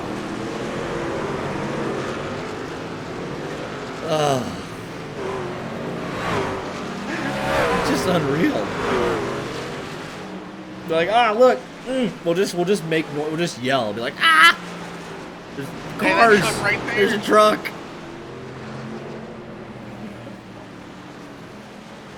Like, I don't want to intentionally do it, you know what I mean? Be like, oh, this guy's having a great race. Hope he keeps it up. But, like, naturally, some guys end up having a good run. Like, I feel compelled, honestly, to talk about how Aaron Max on much older tires hasn't had top 5 pace most of the night. He stayed out, and he's got some track position. He's holding position. Like, he's doing a nice job. I wanted to state, he said, start talking about 22 and now have the episode. 22 was Max's pick to win. I mean, that's from the start. Never mind, like, here goes the 31. So, I thought You got a little loose there. Oh, jeez. Oh. Don't you dare. You stop it right now, Aaron Mac. You better figure it out. Listen, I don't care if you lose a spot, just don't wreck. If Brandon Minto's gonna catch you, that's one thing. They're gonna get rid of us if it's becoming too real. We gotta battle for the lead. I gotta talk about the top 3 here. Look at Lafrene. What is this? We got a 3-way fight for the lead. Where'd this come from? Oh, we got the 18 round. No, it wasn't. Okay. All right, we didn't talk about him. I haven't said his name in at least 15 laps. That's on you, bud. That's you. That wasn't us. Oh, he's stuck at a terrible angle. Did he get any help, though? Let's see. No, it doesn't look like it. I just gassed it out a little overzealous there on throttle.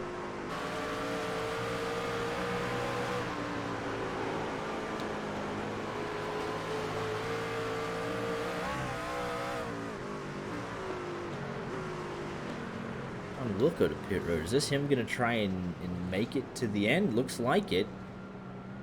I'm gonna stop of the night for John Wilco potentially.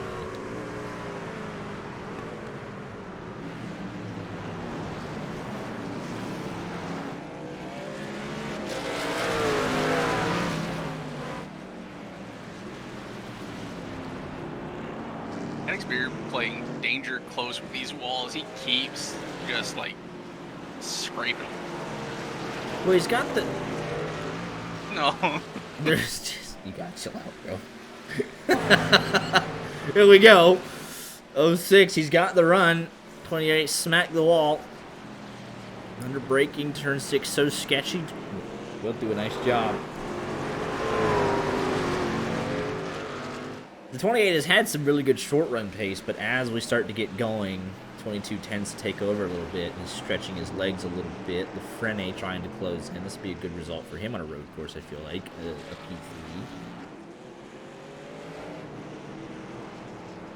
Brandon Minto and Mac, they're trying a little bit of an alternative strategy. It's paying off, I would say. They've kind of pulled away a little bit from Wishing and Packard and so on and so forth.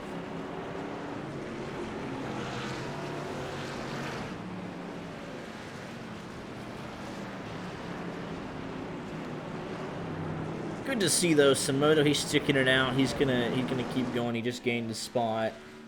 Bo Ruff back out. Rich Jet back out even. So good to see those guys still digging.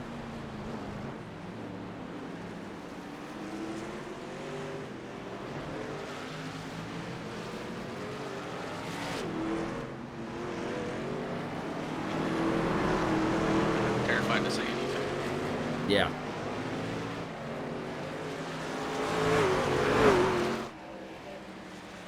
I need to go watch the highlights back again of this race because,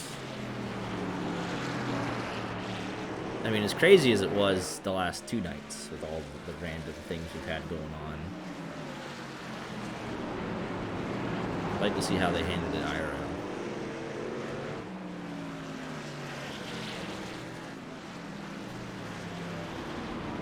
Got a good battle here. Between these 3 a little bit further back, about 4 or 5 trucks all under a blanket here. McConville trying to get back into the top 10 after a crazy race in terms of, lap down, early damage, hates road courses, all of the above.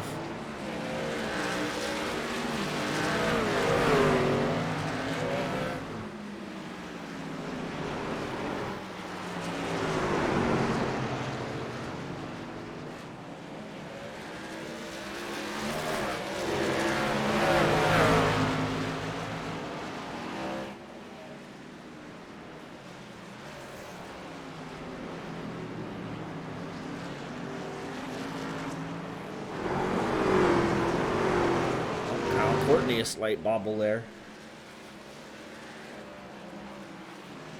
Little loose there. Oh, almost gets some help from Travis Minto as well.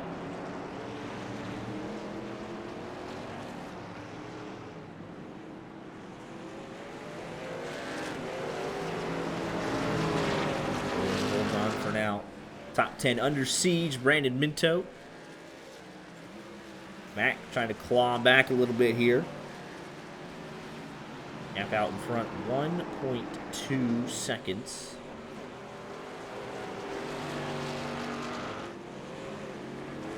Minto really letting that thing hang out.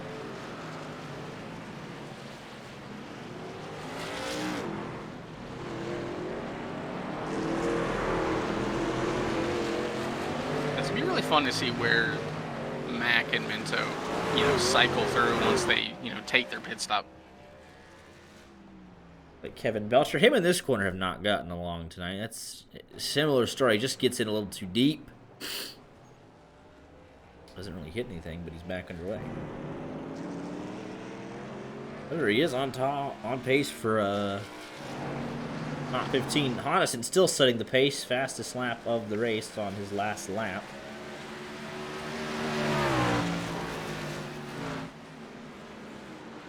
What do you mean Courtney P9 under pace laps? That was you. I did. I said that. But there's got to be a statute of limitations for, the curse.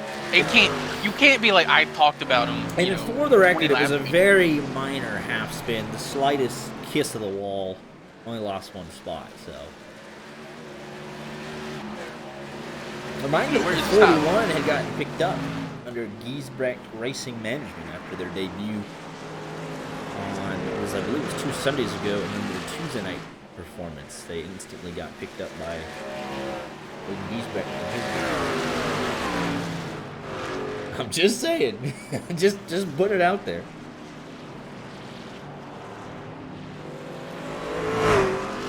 Yeah, California driver I fought to get in the league. I knew they would be respectful.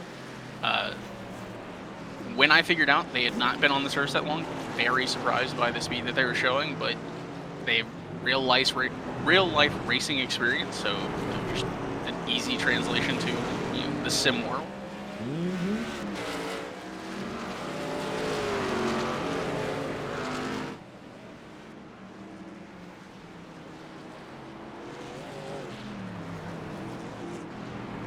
Solid top 10 right now. You're pushing it. You're on thin ice. I said I wanted, their first race in on Tuesday nights. I wanted to test out the curse. I picked them to win. I don't think they did poorly because of me. I don't think there was anything catastrophic happening. Last 2 laps for Hodison have been the fastest laps of the race. It just keeps getting quicker. We have 18 laps to go. Fuel window is more than open. And honestly, what Zach Lindgren did last night is he just was like, all right, I'm going to hit multiple laps before anybody else. Because ultimately, it should just be a splash and dash.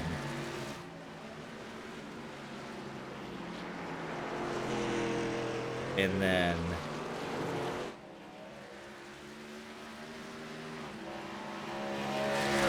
But he put on tires, used it to his advantage, was able to cut down the time to the leaders a little bit, and then, applied the pressure, and what happened on the last lap happened.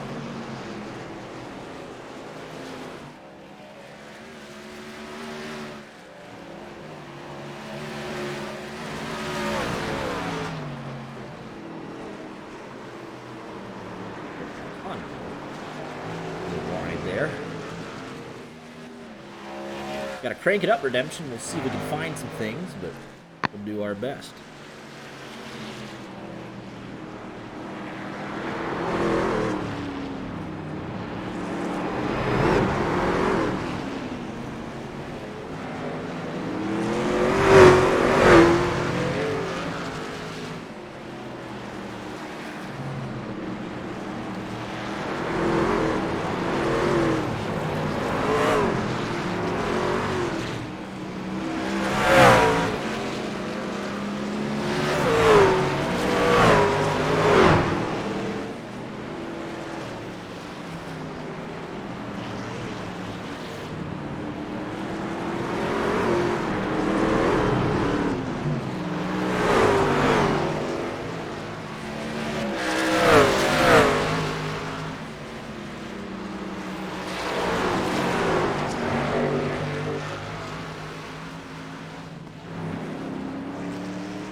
So, I would argue that this was beyond the statute of limitations as well.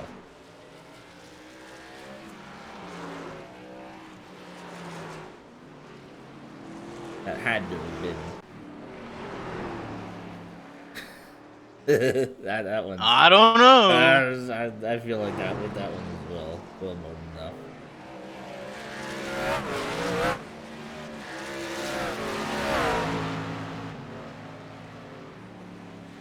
I mean, at some point, we talk about every driver on track. We can't get them all. You can't blame us for everything.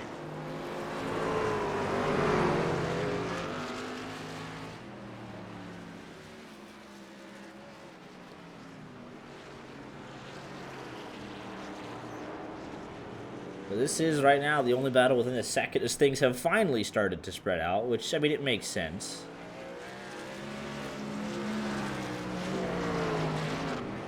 This will be the longest run to the end of the race. Take a look at the race progress.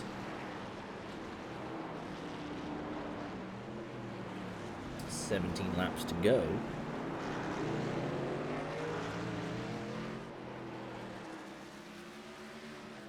Rodriguez with a slowdown penalty. Looks like he might have cut one of the chicanes.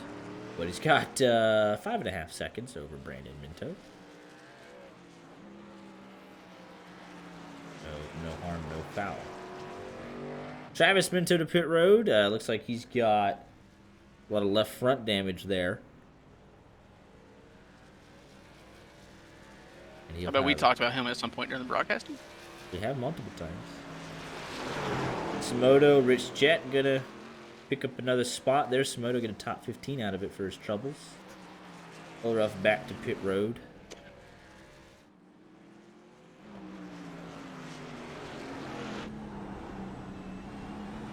What did we say about Pruitt and Clough? Nothing major. Pruitt only did one lap. It's not even our fault. Pruitt did one lap. And then he didn't wreck. Man came in and said, "I want my last place point." Got the one lap and said, "I'm not putting up with Coronado." Mike McConville looks like he might want to be the first one on fresh tires. Let's see. 35-mile-an-hour pit road speed.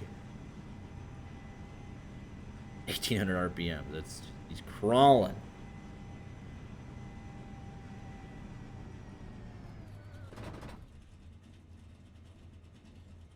Tires going on. Final stop of the evening for Mike McConville. Travis Minto gets back underway.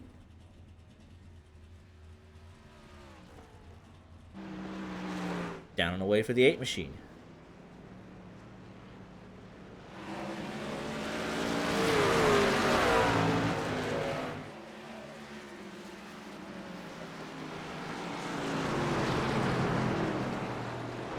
Gonna have a battle here for the top 10. Pfeiffer and Kyle Courtney.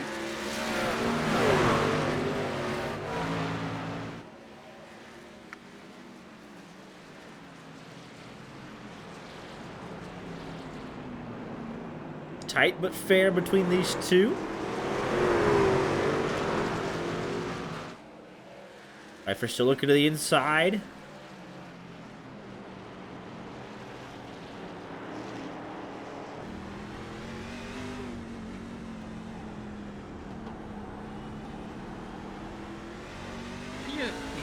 Why would y'all do that to poor Mike? He doesn't do himself. An Eagles fan. The Eagles fan had it coming.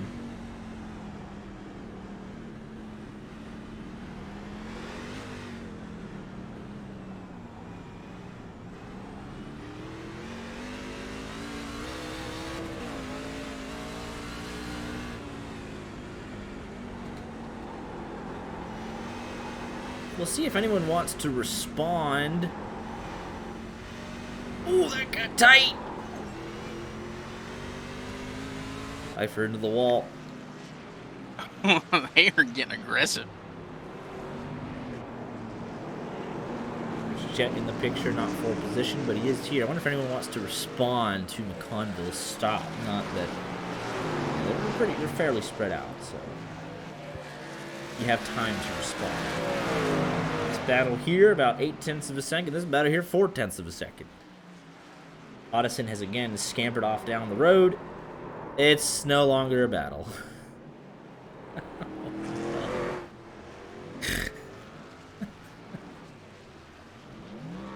Oh, jeez. Not our fault.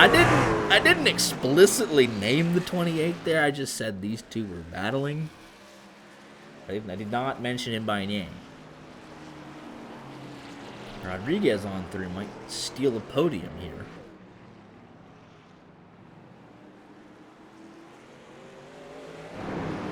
Battle for 10th rages on. Moynihan had enough. He's fed up. 2 nights in a row, he's never going to believe us ever again. Pfeiffer does get the move done before the entry to turn 6. Got a great run out of 5 all the way down.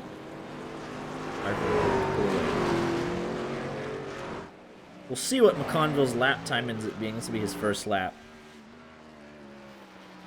on the fresh tires. No in lap, no out lap.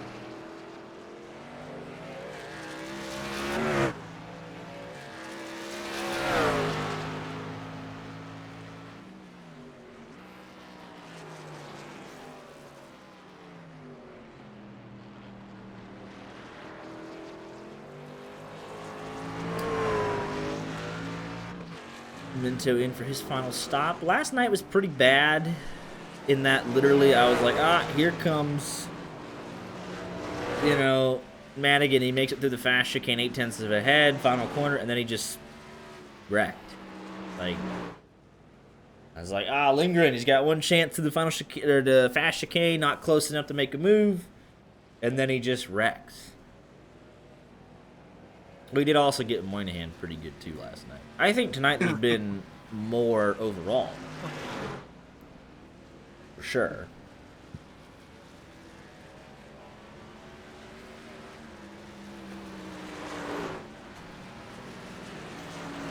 I would say tonight's been our worst when it comes to like pure cursing.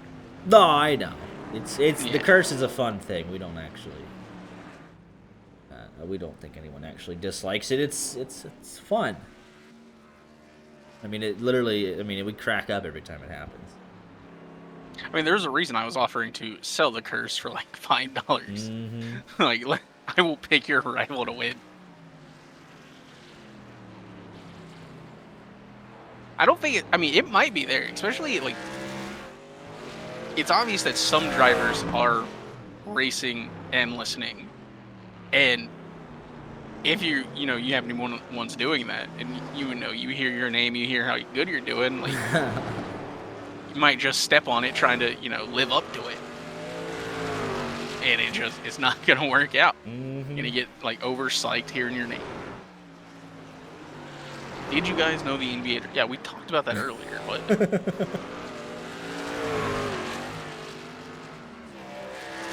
if only you were an actual member of YJ Media. Mm.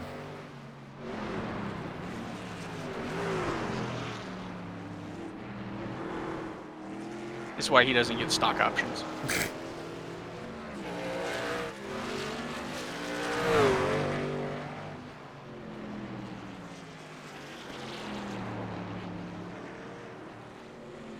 Where has bro been? Not here. Dramatic Speed coming in for his final stop. Stop's underway here at Coronado. I'm curious when Hodgson will respond, because Lindgren made up a bunch of time last night. Does he just want to run this sucker, splash and go, or what's going to be the approach here for Hodgson if he, saw last night's lessons?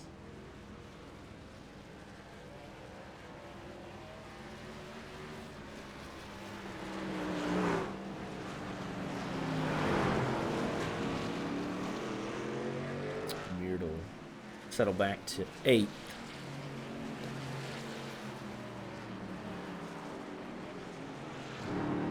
Kevin Belcherman inside the top 15. He's just slugged it out the last couple of races as a result.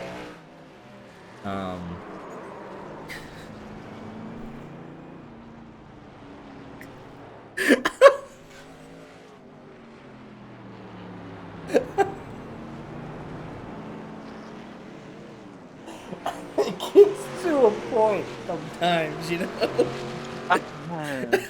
I can't defend that one. Just-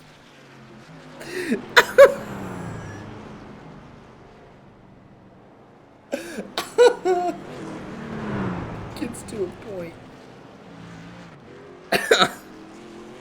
He didn't lose any spots. He's still in the top 15, but he's been slugging it out. He's now in the top 30 in points, locked himself in, so when we get, our regular contingent of drivers back next week, he won't have to worry about it.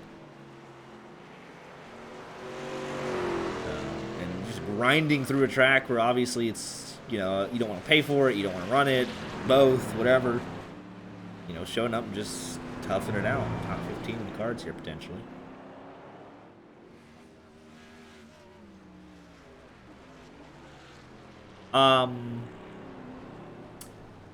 What happened to Tane Hodison?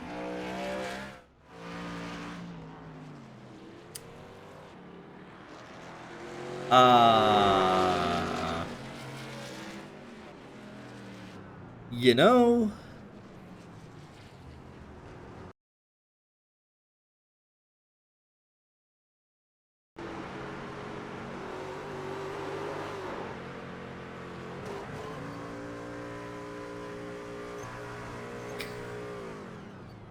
did he just straight up have a mechanical failure? I think he did.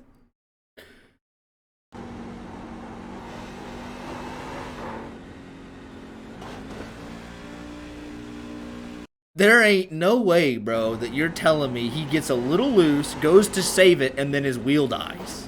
Because that's literally what just happened. Saving it, we're good, and then back to the right, and then it freaks out. And they can't shift. There is no way that just happened. It might be real. Dog.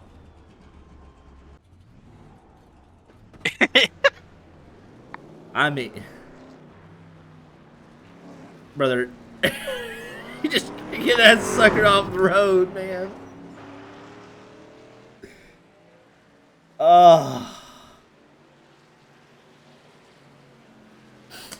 So now we have, it's gonna be Maddox Beard versus LaFrenne. Hodison's still trying to drive it. Brother, get that thing off the road. It's just not working, is it? I mean, what? Like, limp it back for what, man? Like, oh boy, that's a big one. Don't wreck anybody else, please. Rodriguez is in, and he won't. He doesn't even get a podium interview. He's done. I respect the commitment, but you gotta calm down. You're about to enter the chicane where people are.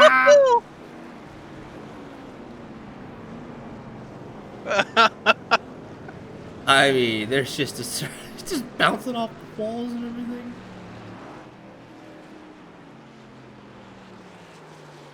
You know what's the call, Mike? What was it, Mike Joy? As in Indy, the leader of Turn 4 does not get back to the checkered flag when Indy 500 Cook 600 National Guard. As on Monday, the pole sitter that dominates the race will not win the race. Yeah.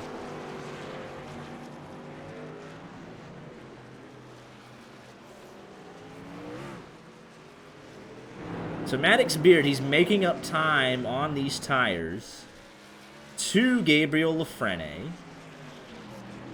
11 to go. LaFrenne has to pit for fuel. Hodison has mercifully made it back to pit road.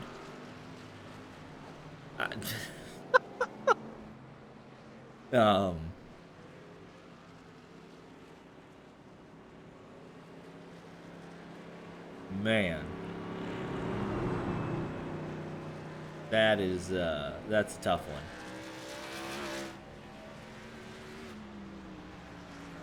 And they're going to work on that car, and oh, he's not in his box. He missed Oh his boy, box. I think he's in now. all. You can rest now. So if you're Lafrene, do you try a fuel-only stop to maintain? Because I think if you take 4, Maddox Beard catches you anyways. Oh, here we go. We're about to find out, that's for sure.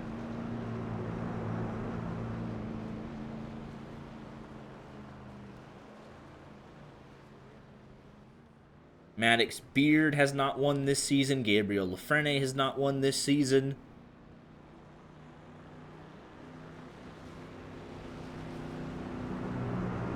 Jared Wishon only has won once, surprisingly. Brock Packard has not won this season.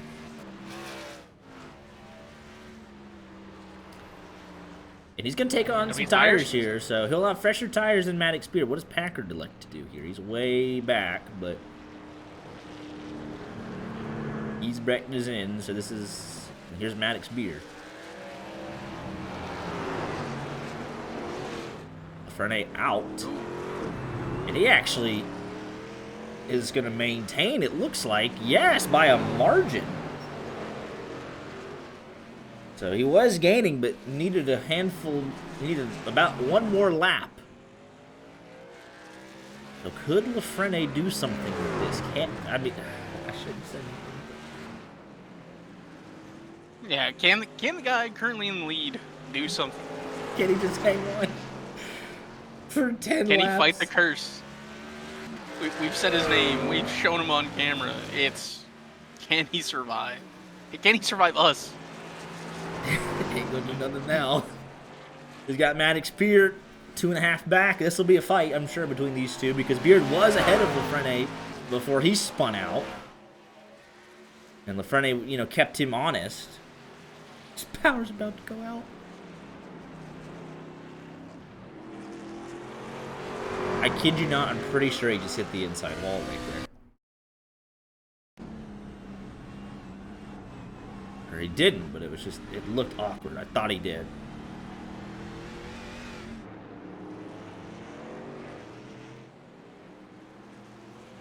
Diego Rodriguez, he pitted lap 39. He's only a second behind Maddox Beard, so if Beard applies the pressure, he should bring Rodriguez right into this.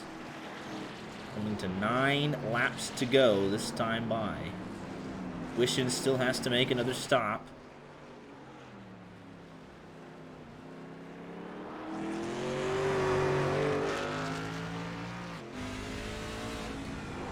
Got 18.5 seconds to lead.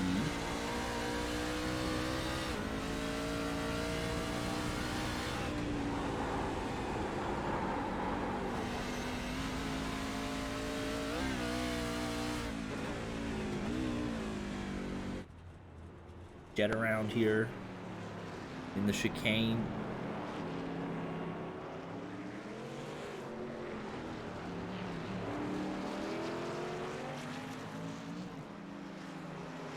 Still chugging along.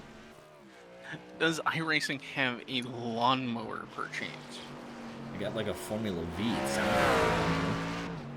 They got a bunch of really small cars. Get them set up in a, was it the Silver Crown car? That too. Yeah, 2.7 for what will be the battle for the race lead. 9.5 laps to go. Pfeiffer in for his final stop. Jason Tsumoto's in. Jed is back in.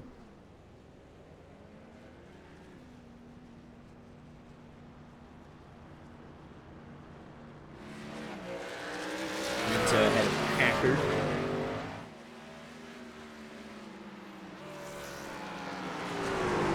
About 0.8 of a second. McConville all over the back of Giesbrecht.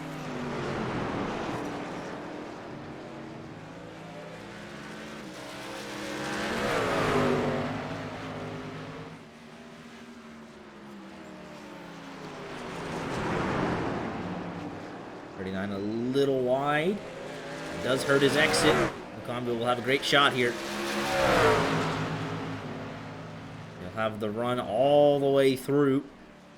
He'll swoop around on the outside. Giesbrecht cut him a bit of a break there.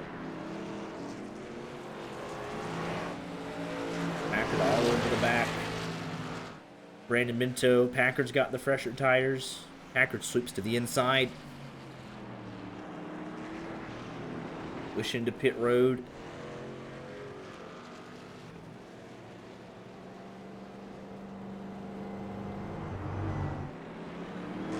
Front A, 3 seconds now ahead of Maddox Beard.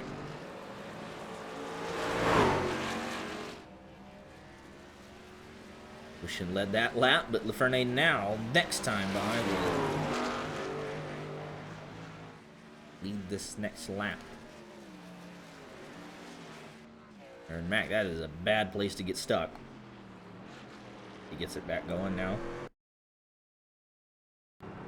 Turn 6 and leaving 7, just a little bit overzealous here on the throttle.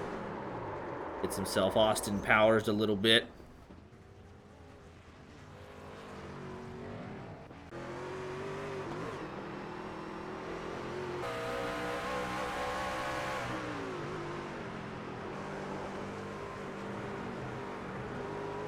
Seven and a half laps to go, just about.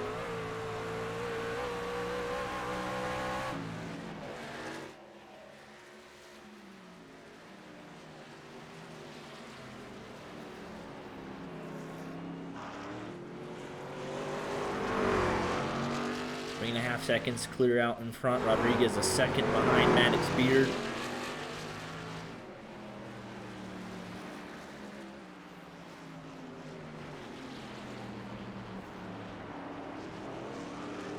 If there's a next time by. He hasn't completed it yet. He has not. Frene has not made it back around to lead his first lap yet. Oh wait, no, he's led two. Just kidding, I'm an idiot. You're gonna be able to jinx the ability to actually like have a lap completed. Just the race is randomly gonna end. The entire iRacing service is gonna crash. Like, yeah, they're just gonna get booted from the server. Dude, Kevin Belcher in this corner got to start throwing hands. It's kicking his butt tonight a little bit. That's, I think, the third time. The corner is throwing hands. He's got to fight back, though. You got to fight back. Just drive straight into it. Show him you mean business. Ain't on business. Blow up the tire barrier.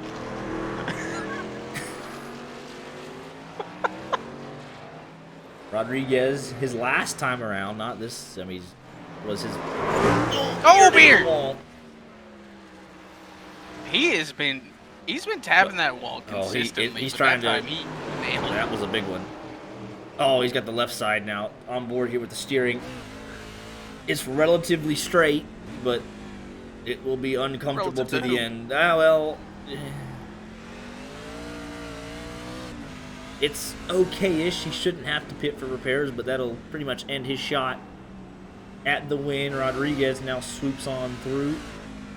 4.5 seconds back, so even more breathing room for LaFrene. It just has to be easy to the end.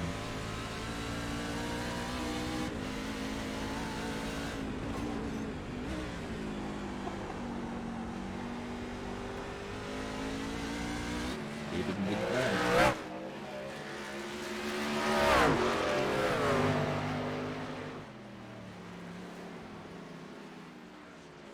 Ironically, the car that just hit the wall and is dropping back, this is the closest battle we have, 9/10 of a second. Then you go back to Minto and himself trying to chase up Packard in 3 seconds. I'm just saying, with how Beard has been driving, that could be a battle for podium position right now. Very true. Wilco having a solid night up to P7, starting on pit road. Needs points on the board. He'll get them tonight. Whether or not he gets 7th or 8th, but it's a good points night.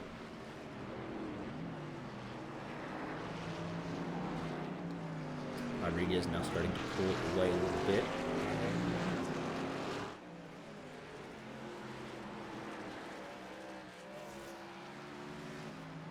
We might actually finish with more drivers on the lead lap in this race than we did last night. They had, what, 28 drivers last night? Yeah. 9? I think it was 29. They ended up with, what, 13 on the lead lap? I thought it was 10. Might even been 9. I don't know. There was very few drivers on the lead.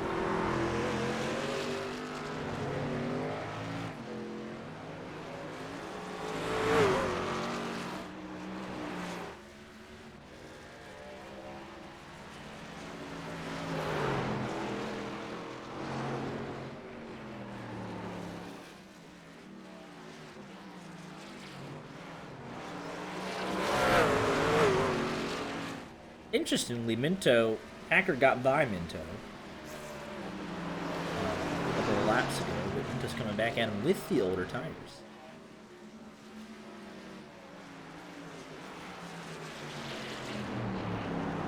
Benefit for Lafrene as well. It's all working out for him here because he also happens to have the freshest tires in the field.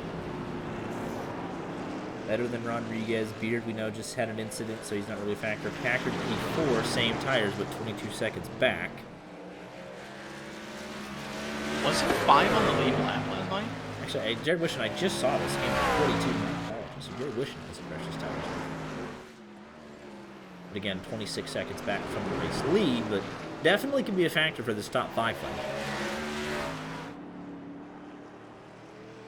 All things considered, Maddox Beard, he's dropped off from Rodriguez, but he has maintained to Packard.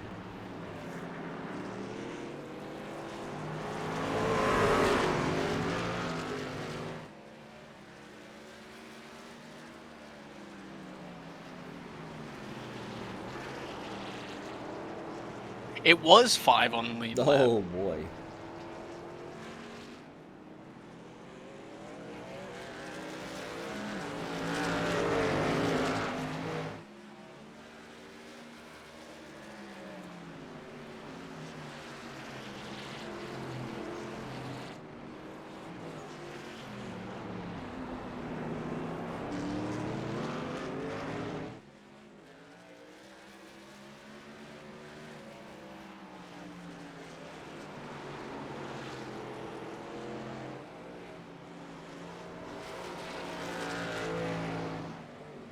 We still have 5 laps for the potential, Kyle, Courtney, Aaron, Mac to still go a lap down, but I think we are fine with more drivers finishing on the lap here.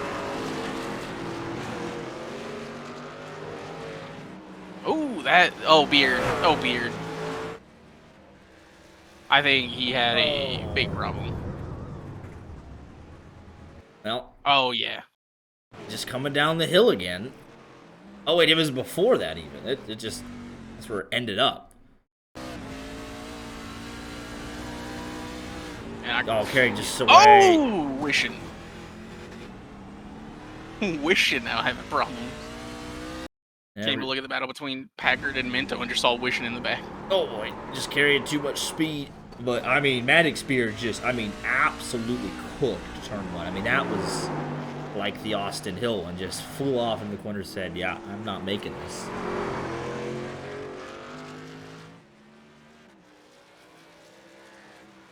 Now, I don't know if I would call it a curse as much as a prediction, but I did say if Maddox Beard continued driving like he did, Packard and Minto were going to be fighting for, podium position, and here we are. I don't know that we've got a chance to talk to Packard that much. He's always in and around the battling, but I don't think we've had a chance to interview him too much in terms of a podium, potentially. He's going to have to fight for it. One mistake, and he's right there. I was going to say Wishing too, but that was a big slide.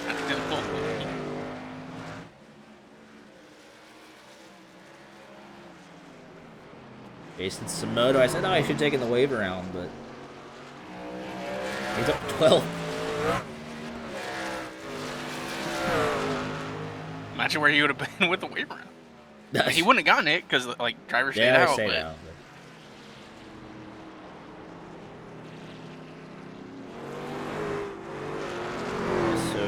So, Rich Jet's still digging. He'll get Maddox Beard. Below him is out of this race. Belcher, Hodison on pit road for a long time, effectively out of this race. Maddox Beard, for all intents and purposes, will be out of this race. No shot they get that thing fixed up. We're going to have Samoto, Minto, Jet. 14 finishers out of the 20. What? Richard Pruitt was 21, technically, that did a lap.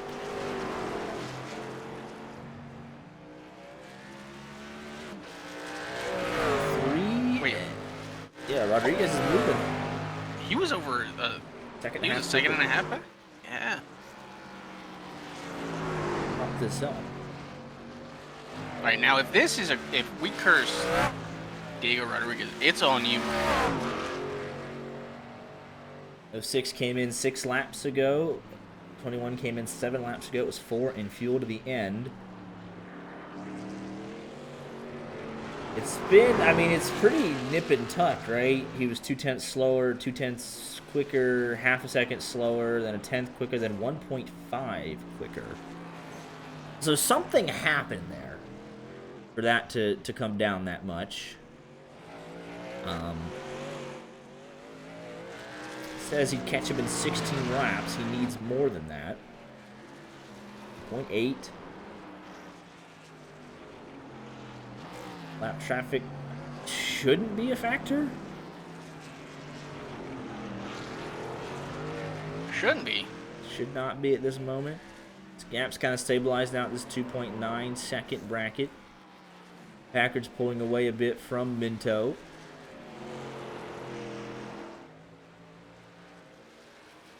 All of a sudden, though, he got shot out of a cannon in that corner. He gained a second. What? Something again has happened here.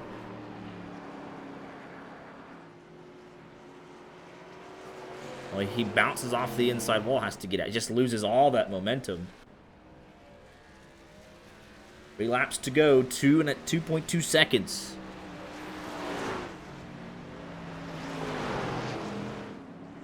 Said John Wilco crashed, but something has happened. Parts are falling off. 2 seconds. 1.7 now. Have the tires fallen off for Lafrene.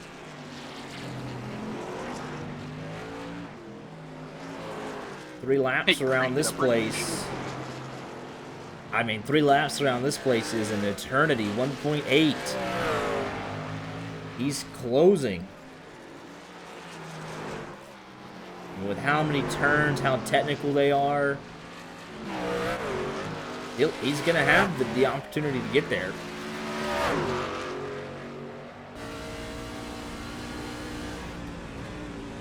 Very aggressive on entry here. 1.7, 1.6. He's gaining time in the heavy braking zones. And he's keeping it.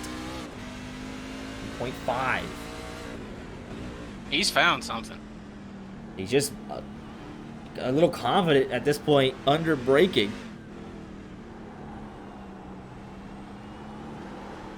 0.6, so 0.5. 2 laps to go. This is the closest battle on track, and it's again for the race win. Neither of these drivers have won this season. A little wide there for Lafrene, 1.3, 1.2. He's losing about a second a lap over the last 2 laps. Will there be a pass on the white flag lap? He loses a ton of time through this high-speed chicane. He managed it a little bit better, but still lost overall. 0.8 of a second. You don't need the catch chart anymore. He's there. 0.8 of a second. He's losing time pretty much everywhere. Like, he cannot get back to the throttle. Under braking, he's losing time. It's just all of a sudden gone away from him a little bit. 2 laps to go. Diego Rodriguez just ran a 2:12.4. That's 1.3 seconds. He's there. The tires are gone. I don't even know if the tires are gone. It's just Diego Rodriguez has found something. A 2:12 this late, into the run. That's his fighting. Best lap of the race. Where do you make your move, though? Now that you're here, where do you make this move?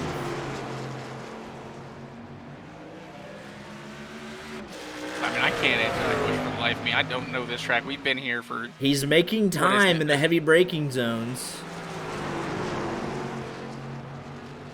It might be going into the final chicane, honestly. We don't see a whole lot of moves there, but if he can get a great run out through that fast chicane, 13 and 14, or 14 and 15, excuse me, he's right there. He might just ship him.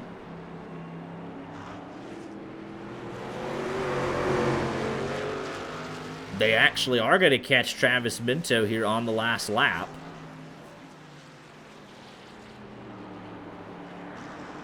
Half a second. Minto should yield way.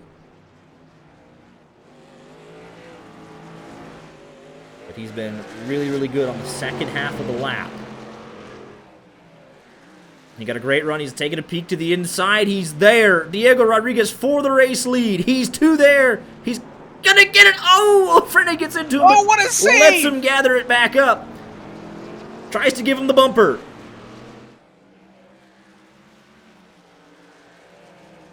We've got a dogfight to the finish. But now that he's got the clean air, I think he's golden. Mid-toe yields, lets the leaders settle it amongst themselves. He's flying through this chicane. I mean, he's going to be giving Lafreniere at least an idea of what he's doing now. So, Oh. Lafreniere gets the barrier, and that might be the race. 0.7 of a second. 0.8. I mean, it's just something has happened. White flag race is official. Heartbreak for Lafreniere. Let's just take a look at this. Losing a second a lap. Like, lap 45, it was a 10th. And then from there, it was literally, I mean, that's insane. To be 4 seconds up. Dreamland, and it's all gone away from him. And he had a lap fresher tires, too. He pitted 1 lap after Rodriguez did.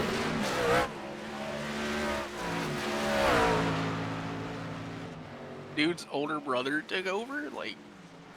And it's Lafreniere's probably upset that Maddox Beard didn't get a chance to battle with him. That could have slowed his progress just for that extra lap and a half that he needed, but oh well. Didn't happen. He's just cleared away. We are not going to ads right now. No. I just want to look. Like, I'm so shocked by this because he set a 2:11. He was the only other man in the 2:11s this entire race. Made his pit stop lap 40.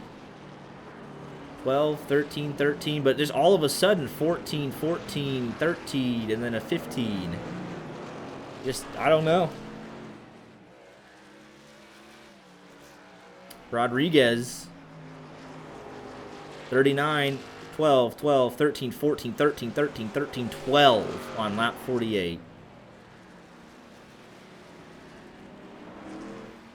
That is absolutely insane. Through the final chicane, Diego Rodriguez. Been so close so many times, a consistent performer, and on the road course at Coronado will get it done in a thriller. How about that? Moynihan put it, perfectly. Man hit flow state. It was... That's that incredible.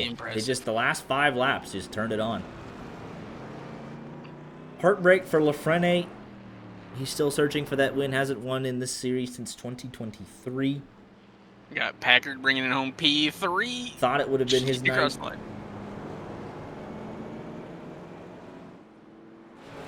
Minto P4, we still have like another Richard 2 minutes. P5, McConville all the way to P6.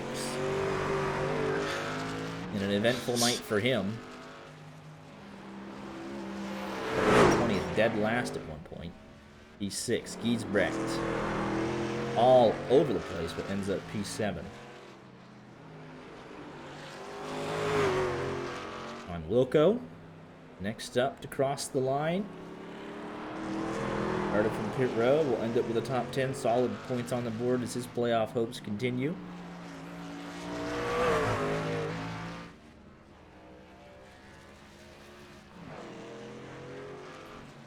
And in Pfeiffer, next up.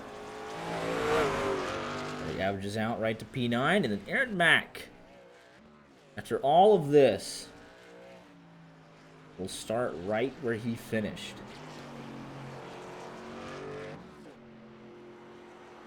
Gonna bring it home with the P10. Got the chicane and a left-handed kink to go.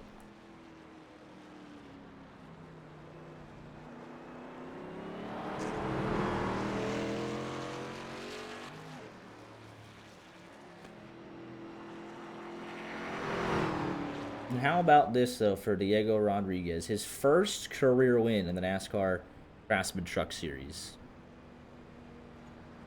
P10 for Aaron Mack. Kyle Courtney up 9 spots. Bring it home. P11 in the last truck on the lead lap.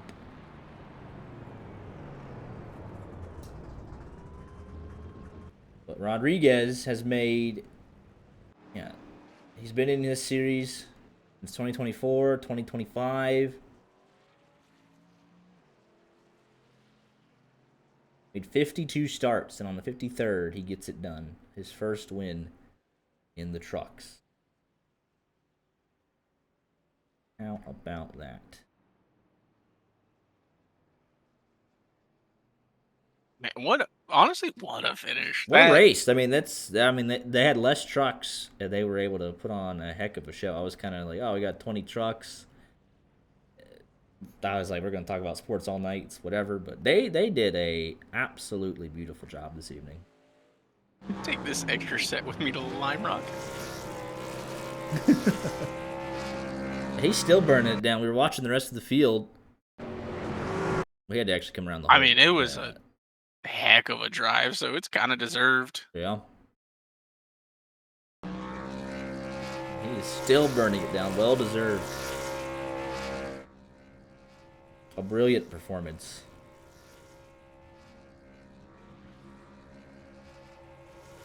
Easy to root for both of these guys. And they kept it clean for the race win.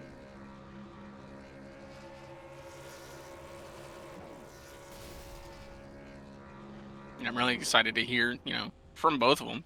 Honestly, all three of them. Yeah. A wild, wild, wild, wild race. All right, we've got them in there. Just say win. All righty. This should be I think it would get some fun in it. Well, maybe not Portal Frene, but he's usually he's a fun girl, I feel like. But I think it's going to be a fun P1 here. Let's go ahead and let's get him in here. Here with your race winner tonight, Diego Rodriguez, in 53 starts, your first career win in the NSRL Craftsman Truck Series. And what a drive to do it, about 5 seconds back with 5 to go. And you get up on the wheel and take it. Walk me through it. Dude, I don't know. Like, I did the same thing on Sunday. I got my first win at this track on Sunday. I don't know what it is about this track, but it must just bless me for some reason. First 2 stages, I was just kind of mid-pack. I didn't think I actually had a chance of winning. I was just trying to get a decent finish, prepare for the chase. And the final stage, Tane has a problem with his wheel where it just completely disconnects, and it's been happening for a few weeks now. And once that happened, I moved up into 3rd. Then the 28 did something, and he blew the Red Bull corner, and I got around him there. So then I was in 2nd, and then we made our green flag stops. He passed me again, and somehow I got back around him. I kind of don't remember. And then I started looking at the lap times of the 06, and I was maybe a 10th quicker, and then 2 tenths, and then a whole second quicker. And I'm like, okay, I have a shot at this. I can win it. And I just kept pushing. I mean, I was braking as late as I could. I don't think I've ever pushed as hard as I did there. Yeah, we're like, it's a great result because, I mean, you were P7 literally the entirety of stage 1, just started 7th, and it came there, got 7th. I think you ended stage 2 in 5th. And then slowly, as some of the front runners had their issues, right? 5th, then 4th, then 3rd, then 2nd, and then 5 seconds in about 5 laps. I mean, just incredible at the end there. And good to see. I mean, a series regular like yourself, 53 starts, and finally getting that first career win. It's a popular one. It's fun to root for, and it was a heck of a performance tonight. Thank you. I've been in here for so long, and man, it feels good to finally get my first cup win and my first truck win on the same weekend. Been a good week for the 21 machine. So congratulations on the win tonight, and we'll let you get your shout outs in if you have any. Yeah. Tane, Brandon, Logan, Dakota, Eli, Matt, and Cup. My mom for letting me do the sim racing, and she loves watching, and probably cheering me in the other room. But and then you guys for putting on a really good broadcast. Chris and his admins for having a really nice and good league, and that's about it. Absolutely. Well, congratulations again, and enjoy it, celebrate. You got a couple weeks to enjoy this one, and then we'll see you back at Lime Rock in, I think, 2 weeks. Yep. Thank you. Yep. Here with your runner-up tonight, the 06 machine of Gabriel Lafrene, and oh, so close for this 06 machine. Looks like the tires just started to give away there, right at the last 5 laps or so. Yes, the end was a little bit tough with this tower, but I'm really happy just to finish this race and have a clean truck. So really happy with this second place. Diego did a really good job to pass me. Absolutely. It was a solid night. Ran no lower than 6th all night tonight. Good stage points in both. You'll make up some ground. I think you'll be at worst 4th in points tonight. So getting that momentum as we head towards the playoffs here in a couple of weeks, still important. And just having good speed overall, keeping it clean at a very difficult racetrack. So definite positives tonight for the 06 machine. For everyone, just to finish this race, it's a win for us. It's a really tough race. So bumpy, the wall. It's really hard. Absolutely, and to finish on the podium, even better. But congratulations again, and we'll let you get any shout-outs in if you have any. Thanks to for you for the broadcast, guys. Chris Claude, and this week it's Wilco take this job, and my sponsor Oxmore. So we'll take a beer before the bid. Absolutely. Well, congratulations again on the runner-up, and we'll see you in a couple of weeks at Lime Rock. Thanks, guys. Here with your 3rd place finisher tonight, Brock Packard in the 49 machine. He was up and down and everywhere in between tonight, and winds up on the podium this evening. Yeah, that's definitely one way to describe the night. Worked our way up into the top 5, stage 1. Had a really fast truck, but got in the wall a little bit. Kind of the downfall of learning the track as you go, and getting the O'Reilly car mentality out of your head. And had 6.5 minutes of damage after stage 1. Tried to fix all of it. Only got I had 4.5 minutes fixed. Drove my way through the field again in stage 2, got some more damage, fixed it, and somehow survived all the crazy stuff. I feel like I was in front or behind of everybody that almost wrecked or did wreck tonight. So I'm just glad the 49 Operation Motorsport Niner Esports Chevy Silverado made it through in partially one piece today. Absolutely. Yeah, that was a fun one. It was yourself, Packard, Rodriguez, I think Lafrene was there, Minto was there. You guys had that huge stage 1 battle, just going back and forth and back and forth. You eventually hit the wall and still hold everyone off except for Lafrene, I think it was. Get all the damage fixed, work all the way back up to 5th, fix more damage, fall down to 15th, end up all the way in 2nd after when you cycle pit stops, end up down in 6th and then back to 3rd. So passed a lot of trucks on a very difficult racetrack tonight. Yeah, if anything, it was exciting. Yeah, that stage 1 battle was super fun.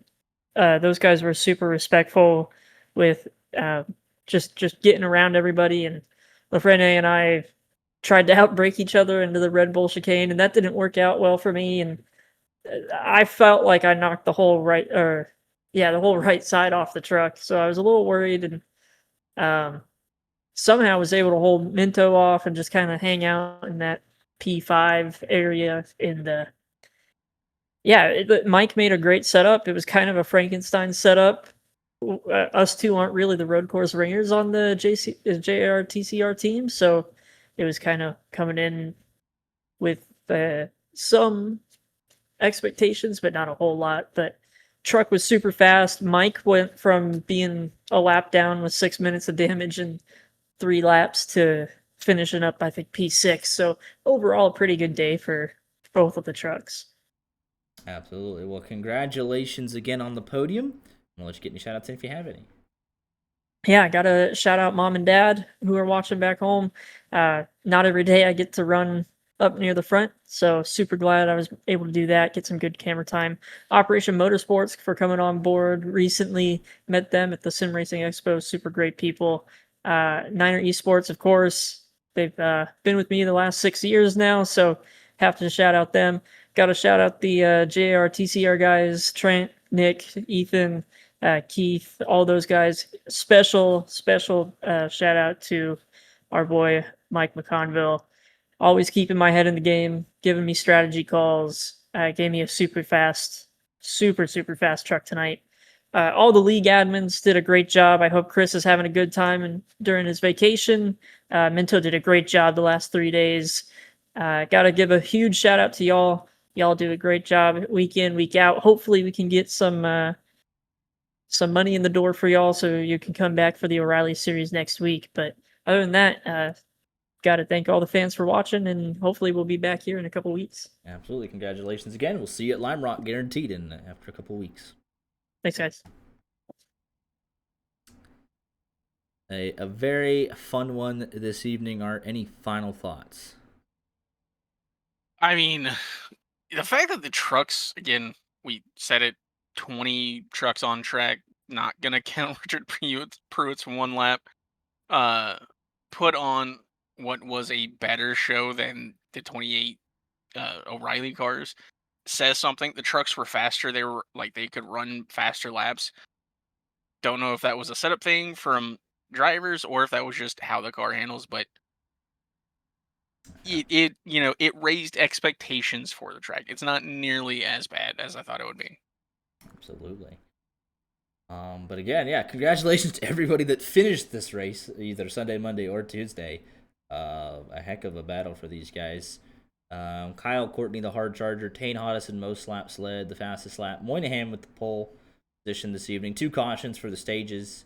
Had different leaders tonight. Had 6 lead changes, 5 different leaders. Race obviously official in its scheduled distance. Rodriguez only led 2 laps, and that's all he needed.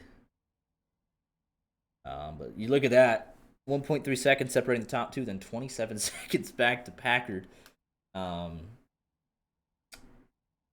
11 trucks on the lead lap, and then the attrition back from there. So hopefully, I'll slightly toot our own horn, just a tad bit. We get good reviews on the work that we do, so I do like getting paid for it. So I hope we can come back next Monday. We're not scheduled for it. See how it goes. If they don't invite us back, because I can't force people to pay, but I'll race with them. I'll race with them. I was gonna. We'll go race. We do understand that the amount that we ask for, it can be quite a bit for what is a virtual product. Again, we do obviously think highly of ourselves. It has been nice to get the feedback that we've gotten, and honestly, the appreciation. Yes. I think I'd say this: the NSRL boys do a nice job of just the compliments. They're like, "This is great." They always say, "Oh, we go back and rewatch it." They do a nice job. Cool. Very pleasant. I mean, truthfully, just like LaFernet lost an absolute heartbreaker. Hasn't won in 3 years, and he's like, "Oh man, great race to Diego, man. I'm so happy to get P2." Like, what? That's like you don't see too many people like that nowadays. That's just fun. So it was a good one tonight. We'll be back we'll see you when we see you. We hope it's next Monday at Sonoma, but we're off for 2 weeks anyways on Tuesdays. So give everybody a break from this, and then send them right back to the road course at Lime Rock, which is just interesting that they send the trucks there. But we'll make it a good show nonetheless. These boys will. So, looking forward to it, and we'll catch you hopefully next Monday. Y'all take care.